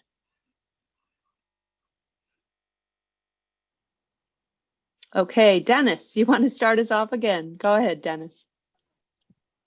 Thank you. I guess I'm the fastest button pusher here, but I just, in answer to your question, I think we want to focus on, it appears to me, the numbers, but the numbers have to be a broad range of numbers. Okay, obviously we have different viewpoints on the panel, which is great. My interest tends to be more on measures how money that's spent, work that's done, impacts the people that are there. Okay, I worry about things like gentrification and where people move around and where people can come to. So I think the last two examples we had were great. They have great experience, and I want to be able to glean measures out of those examples and other ones around the country that give us, I guess, facts and figures that we can use to help people. And I think that's what this board is about. Yeah. But I want to always tie them back to the people and the impact they have on the ground. Okay, thank you, Dennis. Mariana? Yes, I'd also like to tack on to what Dennis said. I think as a board, we can look at different matrices that we think could be very effective for people to use with opportunity zones. In addition, coming from my standpoint, I'd also like to know how this program can coordinate with other funding opportunities. Definitely, if we kind of know how we can all collectively work together with different funding opportunities, more likely these projects can be successful on the ground. Excellent. All right, Jan. Right, there I am. First of all, there you are. I just want to thank all the presenters. This was really, fantastic group and so informative and educational for me. So I really appreciate it. But Joanne, I just want to really pick up on what you said. And that is, we do have to sort of stay within our remit, as they say. And that's EPA's remit, and then that's ours. So it's actually several levels, and then our expertise. So EPA's, I love EPA's mission statement. It's 12 words, and it's really around protection of public health and the health and the environment. So I want to always bring us back to that. And then our as you just said, our collective expertise is around these issues of environmental finance. And so I think our role should be around enhancing the development of these ideas and the evaluation in particular, which I think others have kind of hinted to, evaluation methods, which then can feed back into design around these critical issues. And so I personally would like to, I think it's all good. It's all important, certainly in our state. But I also think we need to keep driving back toward those core goals around health, environmental protection. But I would also add, as we always do, environmental justice issues, and also to be kind of careful with our collective interest in finance, to not forget, not to get so focused on investors and their interests and their incentives, and forget about the people who actually foot the bill and how they are affected and their interests. In other words, if you're talking about investment, some of you have heard me say before, there isn't a revenue fairy, and investors expect a return, and that return will fall to someone, a taxpayer or a ratepayer generally. So I think it's really important that we have a balanced view. Whenever we talk about finance, we're not just thinking about investors, we're also thinking about ratepayers. I think we could look at, again, with the expertise of this group around things related to incentives, things like moral hazards and possibilities for more efficient or less efficient solutions. I think that's what we're good at thinking about. And then finally, as I was listening, again, my wheels were spinning. These concepts have been around, the ideas around brownfields, and now, this current iteration. And there's a literature. There's a good evaluation literature. There's things that I would say don't reinvent the wheel. Again, look for the gaps in the literature and where we can help fill those gaps, especially again for EPA. Maybe work with the environmental finance centers. This would be their expertise to help dig into what's out there, and again, what's missing from those frameworks. There's all kinds of guidance manuals. Universities have produced, various think tanks and centers and HUD, have these tools. So I see just tremendous opportunity, and I think the key is going to be to focus. But thank you. Okay. Thank you, Jan. This is why I love EFAP such. This is the fun part, right? All these great ideas and people like yourself. Thank you so much. So Brent, take us away. Got to get in the game here. I think Jan did a great job of laying it out, and I just wanted to, I look at it as kind of why, what, and a couple of hows. Jan hit why absolutely. I think we maybe ought to expand this a little bit. And I guess the what I wrote down was, what can we do to stimulate redevelopment on contaminated sites, is the way I posited that issue. I agree. I think our challenge is going to be almost too many opportunities here. I mean, we've got funding opportunities. There's clearly, and I think the last presentation did a great job of laying out the education opportunities that are out there. And I think we need to take a pretty clear-eyed approach to that. One of the things I see is educating people so that we can get the revenue ferry to go and be attracted to sites they otherwise would not be. That's the group of assets we're talking about here. We clearly have some process opportunities, liability, perception opportunities, and I'm sure there are a number of others. And then finally, I think one of the critical elements becomes, how do we measure our success, or how do we suggest we measure our success relative to these issues? So just some thoughts in that regard. Thank you. Thank you. All right, David Zimmer. Okay, so for the record, David Zimmer from the New Jersey Infrastructure Bank.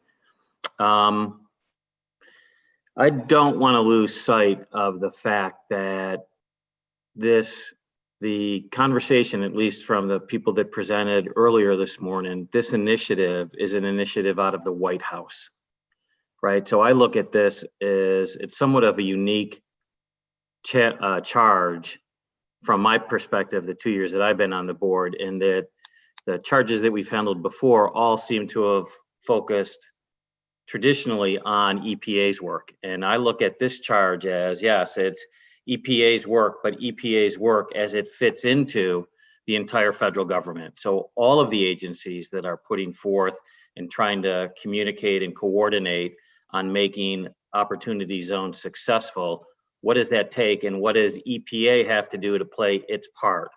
So I would just throw that on the table for people to think about as we start talking about what this charge should include, and keep in mind that it is, we can certainly focus it very specifically on what EPA can do, but what EPA can do in the larger picture of the deliverable for the federal government.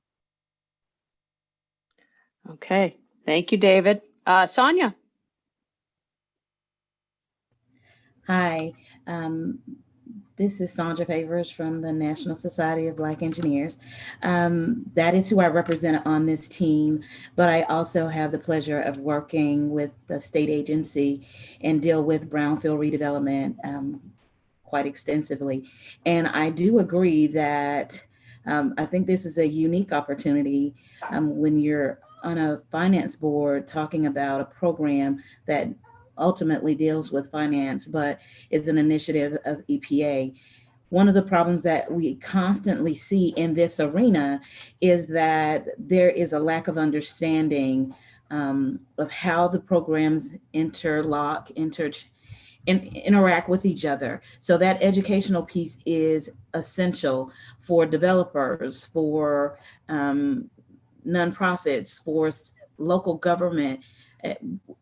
I work in this field, and it is still unclear to me how opportunity zones work and how I can engage from a programmatic standpoint from the government side to facilitate conversations and get projects moving forward. I really appreciate the presentations today.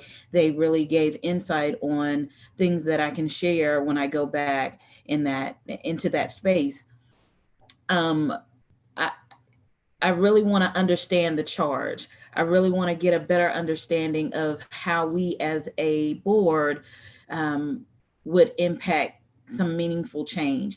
And I think as a new member, if someone could even inbox me something about that, that would help me to understand so that I can be more engaged in the conversation. I really do think this is a great project, maybe because it has a personal preference for me, because this is the arena that I work in daily. But education is going to be key. All of these different agencies have a different way of handling opportunity zones, how they do their funding, how you can get it, what information is necessary, what hurdles you have to jump.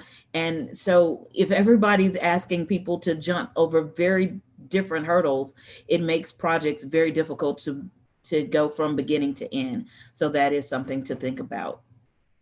Wow, thank you. That was excellent. Ted Chapman. Thank you, Joanne. Ted Chapman, S&P Global Ratings. I think to kind of build on the conversation, I think we're aligning ourselves towards consensus. I think there are plenty of avenues and paths for us to make this an actionable item for EFAB. And without jumping ahead to solutioning, I mean, I can think of some avenues in addition to Jan, who mentioned, the EEJ and some of the social aspects of it. I think you can probably tie this. The Dubuque one was a great example of maybe like non-point source remediation as an example. EPA is very active in green infrastructure, and certainly with the Stormwater Task Force report that'll be going to Congress later this year, I think there's a lot of opportunities to tie all it together and figure out a way to recognize that private development is probably going to, even with the intent to invest and retain that investment for a long period of time, there is still an ROI mission, maybe to maximize a certain amount of revenue producing square footage or, something like along those lines. So where would the role of like local governments and communities come in? Maybe, find a way to partner, cost share or something to do green space set-asides or something like that. I mean, I think that there's a lot of different ways that you can tie it to the environmental mission for EFAB and still kind of recognize that there are similar complementary but somewhat disparate goals for the private sector development. So, and again, not to solution on that, but I think there is a way to tie it all together. All right, thanks, Ted. And Carrie. Hi, this is Carrie O'Neill from Inclusive Prosperity Capital.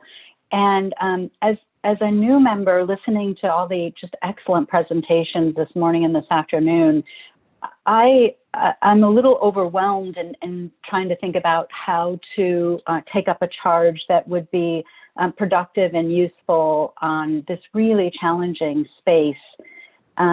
Especially given some of the comments we heard about, opportunity zone funding in this space is icing on the cake. It's not the cake, and there are already gaps in the cake. And thinking about the time element of the legislation and attractiveness of investors coming into this sort of vehicle and these sorts of projects. And I wanted to share a little bit of work we had done at the Connecticut Green Bank in thinking about renewables and opportunity zones and brownfields and what have you, and trying to understand, how that sort of investment might catalyze work in that field. And we spent a lot of time trying to figure it out, and we're not ultimately successful. And so I think, all that to say, I think it's really important that we choose our spots as to where to focus, and maybe it is highlighting case studies of what is working so that more of that could happen on the ground, or hosting regional workshops that bring together the right set of investors to make projects happen. But I did just want to offer a little bit of caution on the complexity of the topic generally, and then specifically in thinking about brownfields for use of opportunity zones. It's really worthy and really important, but incredibly complex and challenging. All right. So, Carrie, one of the things that if we move forward with this charge, we will talk about, and I'm hoping we can get to that shortly, how this would look and what type of engagement. So hold that thought and let me get to two more questions. Ted Hennepin. Thank you, Joanne. Maybe more of a statement or a partial question, and it really it layers back on Carrie's comment. I'm struggling with really seeing how we connect directly. We did the big regionalization project 2 years ago, and we tried to find ways to incentivize and prioritize existing EPA programs to support regionalization. This is starting to seem like we're looking at ways to maybe, not that I'm trying to jump to solutions, but how do we sort of tie existing EPA programs in to help the opportunity zone? And it starts sounding the same to me. So I'm just struggling, even as someone who's sat here for a couple of years, I'm really seeing a clear fit for us in our mission. I'm sorry, you say that last sentence again. You are seeing a clear fit, or you're not seeing a clear fit? I'm struggling with seeing Okay. a clear fit. Okay, thank you. All right, Craig, did you have another comment that you want to make? I do. Craig. Thanks. Oh, all right. Joanne. Thanks everyone who presented today. It's been a fascinating discussion. So I thought it'd be helpful just to sort of summarize at least what I was hearing from these various presentations, and then kind of move into a suggestion which I think might dovetail into the next portion of this conversation. So what I heard is that communities, they know their needs, but they don't really have the investor base or the developer base to realize those needs. And that investors, they know how to vet projects, they know how to raise money, but they don't necessarily have the pipeline of projects that meet the myriad community needs that EPA or other agencies are targeting with grant funds, or that the communities themselves want to see happen. And that in addition, those investors might not have the expertise to understand how to stack those various federal grant sources to make projects financeable that might not otherwise be. So, and then lastly, by the time this charge comes out, by the time we're finished with our work, it's likely that the deadline will have passed to raise a new Opportunity Zone fund. So it sounds to me like we're probably going to need to focus our efforts on how to deploy that capital that's already been raised more effectively to see these types of projects come to fruition.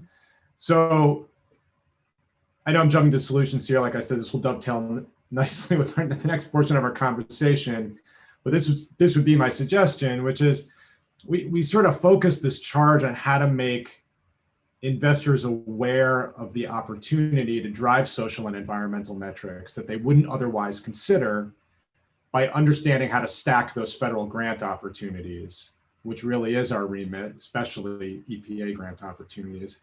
And to use EPA, I think Ms. Moore did a wonderful job of talking about how EPA actually provided a forum for technical assistance and reach the community like EPA was able to do in St. Louis to uncover those very specific opportunities. So it's an investor-focused charge, but it is looking very specifically at those federal grant opportunities that those investors might not otherwise be considering when making decisions about how to structure their investment pipeline. Thanks, Craig. And you did tee me up for the next transition to the conversation of the type of work or the engagement we could have. Now, back to Carrie's point before, how this would look, we have two ways to approach it. We could go one way, which is a full report, a lengthy report and deliberations, or we could do an advisory letter, or we could do just a consultation. We have to consider the timing of everything, and what our role will be. So with that, I would like to throw out, this is, and like I said earlier, when I opened this up, EPA is coming to us now the third time around. We've tweaked this. We usually take on, unless it's so off of our mission, but it seems like there is interest. So what I'd like to do is hear if there's, a motion here, a vote here. Do I hear a motion from any board member? to move forward with this charge? Joanne, I think Chris had his hand up. Oh, Chris Meister, I'm sorry. I thought I got to everybody. He slipped his hand up past me. Okay, Chris, did you want to say something? Yes, thank you. Again, I was also impressed with the presentations both from the US EPA folks and from the St. Louis and Dubuque folks. And I have some familiarity with the East Chicago, Indiana project that was highlighted. That's where I was born. But I would actually move for an advisory letter. I think that for the reasons that were discussed, David Zimmer went into some detail on the exchange, on the timelines and the moving timelines, and I think the Dubuque people were very effective at how the moving timelines maybe threw off the ability of ultimate beneficiaries like places like Dubuque to gather resources to take full advantage of this. So in my mind, this may be more akin to the public-private partnership letter that EPAB prepared about 4 years ago with Richard Weiss and Lisa Daniels, because I think we all know where we are on the calendar. This idea could be something that could continue to be highlighted.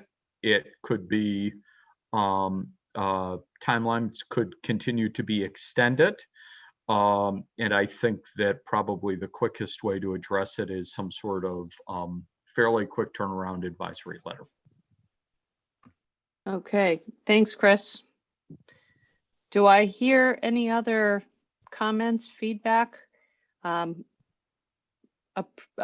Let's see this. Brent Anderson, why don't you go ahead, and then I want to use the rest of this time to move forward one way or another. So Brent, you want to respond?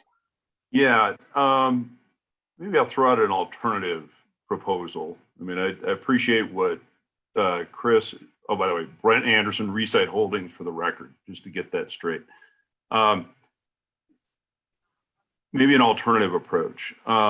I thought David's point about this coming from the White House was a really important observation, given the fact we're in an election year. I don't think we necessarily know what's going to transpire, what kind of White House support might exist following the election.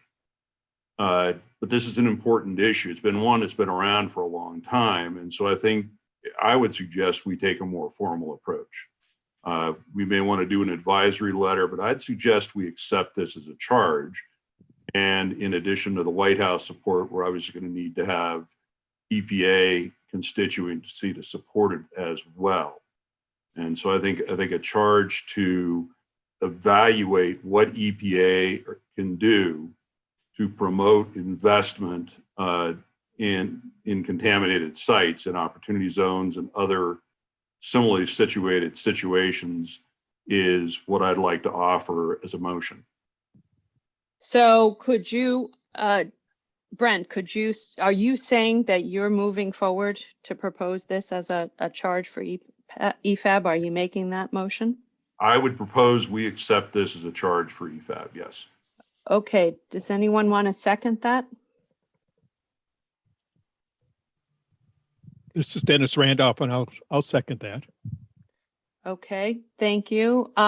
May I see by hands raised whether we have other members supportive of moving forward with this charge? Please raise your hand now. If you're not supportive, obviously, do not put your hand up.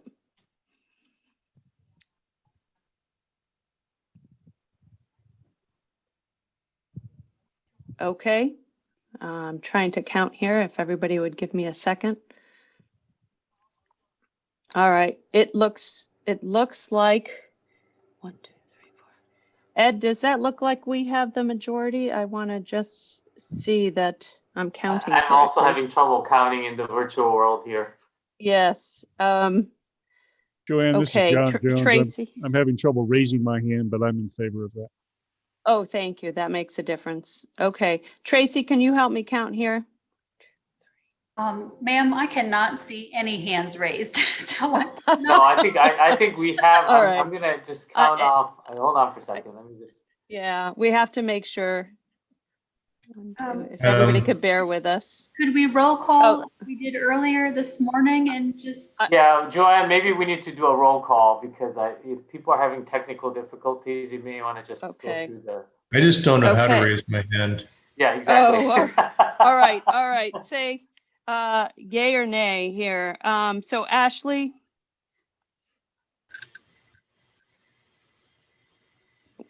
Ashley, yay or nay? Say yay. Right, I'm trying to unmute. Yay.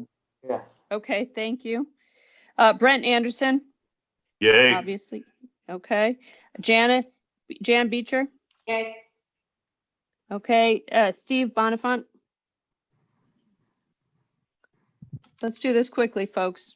Steve. Okay, I'll circle that one. Angela. Yay. Okay, Stacy. Yay. Okay, Ted Chapman. Nay, I was actually leaning more towards Chris Meister's recommendation. Okay. Zach. Yay. Jeff Deal. Yay. Sanja.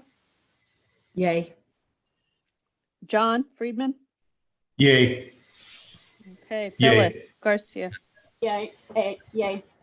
Okay, Ted Hennepin.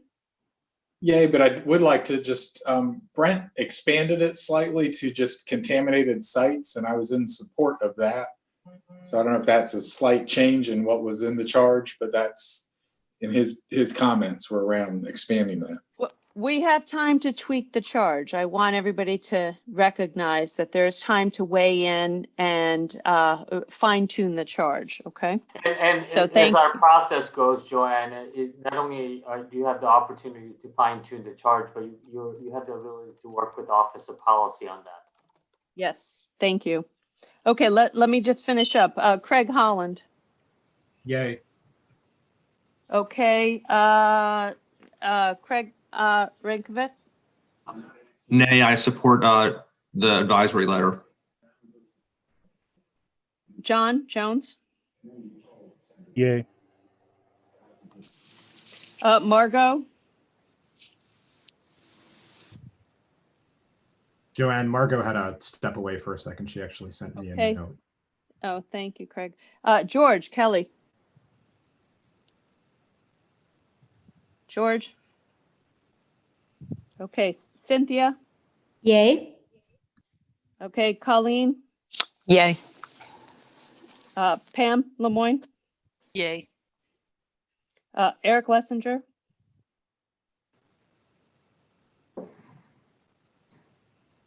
Okay, Jim McGrath. Yes. Okay, Chris Meister. No advisory letter. Okay, and Carrie Yay. O'Neill. All Yay. right, quick, thank you. Tony Parrott. Yay. Mariana. Yay. Okay, Dennis Randolph. Yay. All right, Eric Rothstein.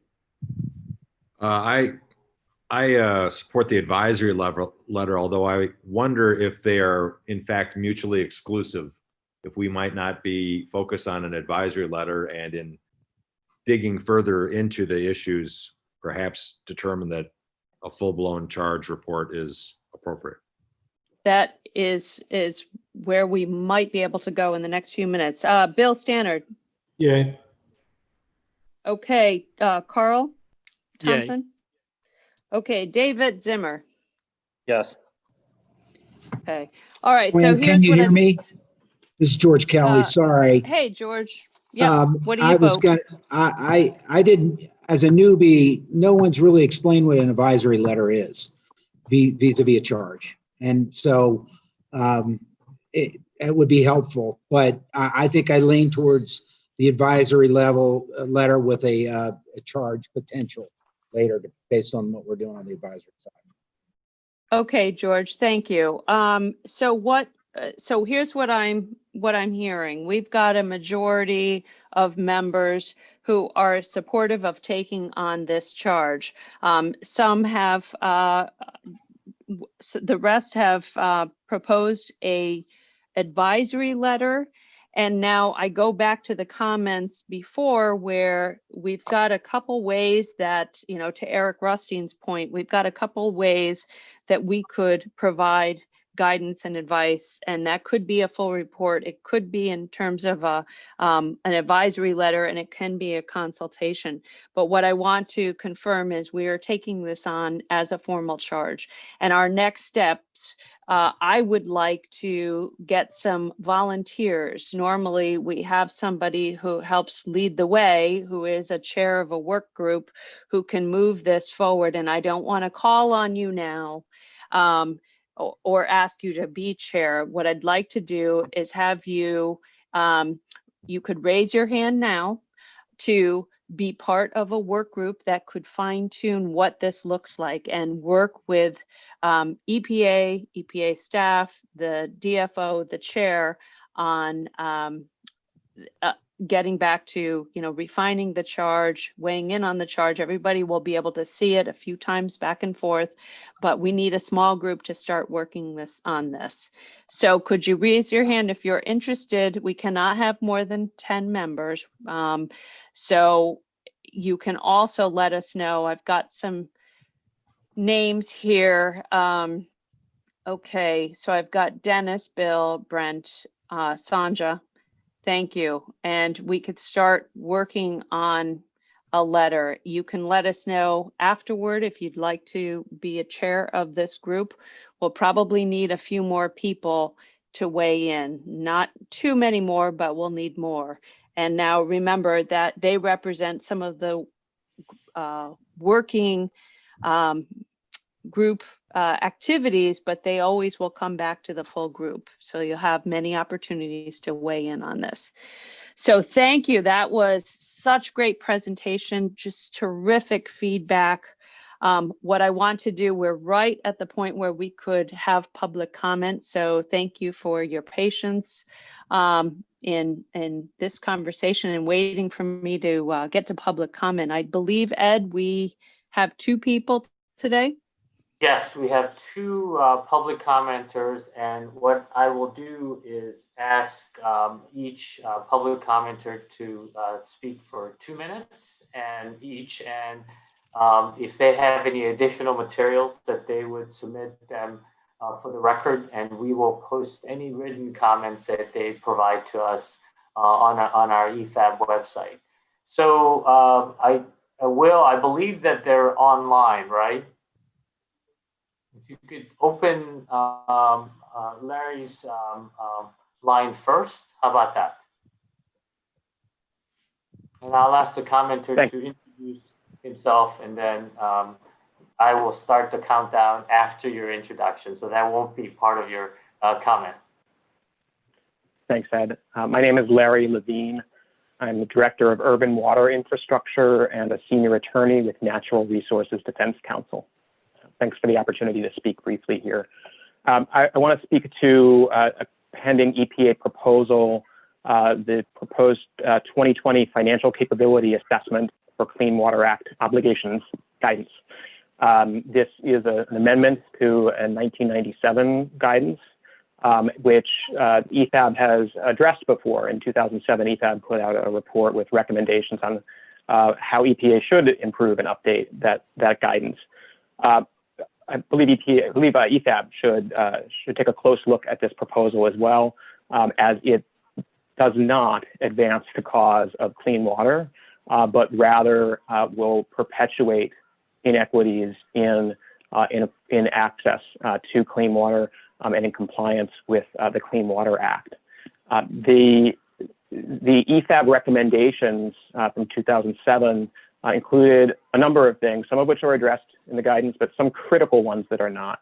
And principally what I want to highlight is that EPAB recognized that when a financial capability assessment of a wastewater utility's ability to spend money to comply with the Clean Water Act, when that assessment shows affordability challenges, the answer should then be to evaluate alternatives of how to make those investments in clean water more affordable, how to make it so that those investments can be made without burdening low-income customers or without burdening the municipality's finances.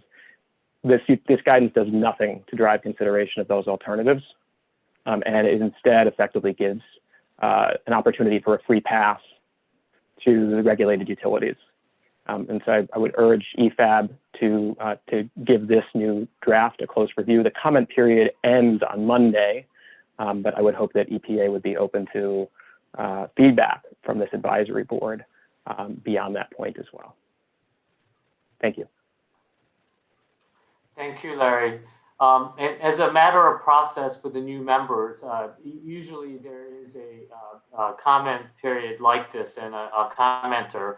If you have any questions, or there's no Q&A period, but if you do have questions for the commenter, I think we do want to make an opportunity for you to address, particularly since Mr. Levine referred to a product of this board. Thanks for coming on. I think actually Chris just raised his hand. So Chris. Thanks, Ed. If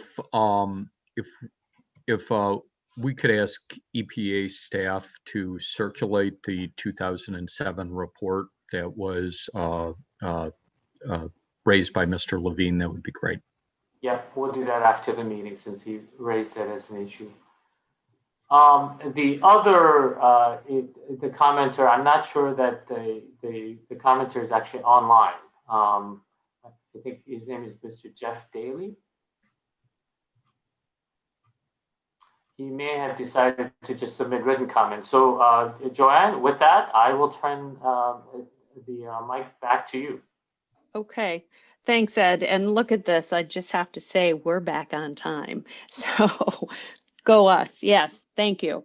What I want to highlight is, for the people as we wrap up opportunity zones, what happens is, with the charge, we have something to look at from last year. And usually every charge needs to have a problem statement, a description of anticipated a product or an outcome. We need a mode of engagement for EPAB and a level of effort. We need to know what expertise is required. And I know it was brought up earlier, should we engage the EFCs if we move forward on this? Is there other expertise we need? We need the structure of work spelled out. We then need to work with EPA and understand their level of effort, their FTE to apply to this, and also the roles and responsibilities of, who our contact is with EPA. We'll help work with our team to identify a work group chair, contractors if needed. We do need a timeline to be thought out here, especially on this particular charge and when we would have deliverables. So all of that is something that we will work with the group. It's a great way for some new members to get involved with learning the process of how work groups happen. And there's really wonderful conversations that occur, and we get great support from EPA. So with that, it's been a wonderful day. Thank you again to our presenters. Ed, I will let you go officially close out the meeting. Yeah, I have to get my rolling pin, but before I hit the rolling pin, I just wanted to point out that this has been a great day, and I really appreciate all of you paying full attention and full engagement for our first full virtual meeting. And there was a question, I think, Joanne, that I just wanted to address that was sent to me by Chad. I think for the new members, if you have any questions about the process or how we conduct work, as Joanne said, it's been a little bit of a difficult process for us to kind of share all the information with you, because we were hoping to onboard all of you in a kind of not just in a virtual way, but we had a sort of set of in-person planning, but we weren't able to do that. So I realized that someone used the words drinking out of a fire hose and lots of information coming out to you. And this may seem like that, but we would really encourage you to get involved, and please feel free to contact other members or myself or Joanne if you have any questions, and I'll be happy to answer, at least from my thing that I can do to help. The final question that I was asked was about how much work do we do, and about how do we get organized. And you'll see that we have the opportunity zone work that you all have voted on, but tomorrow there will be 3 other charges that are already sent to you in the format that Joanne mentioned. And I think the question of how many you take on will depend on the degree of complexity of each of the charges that you take on.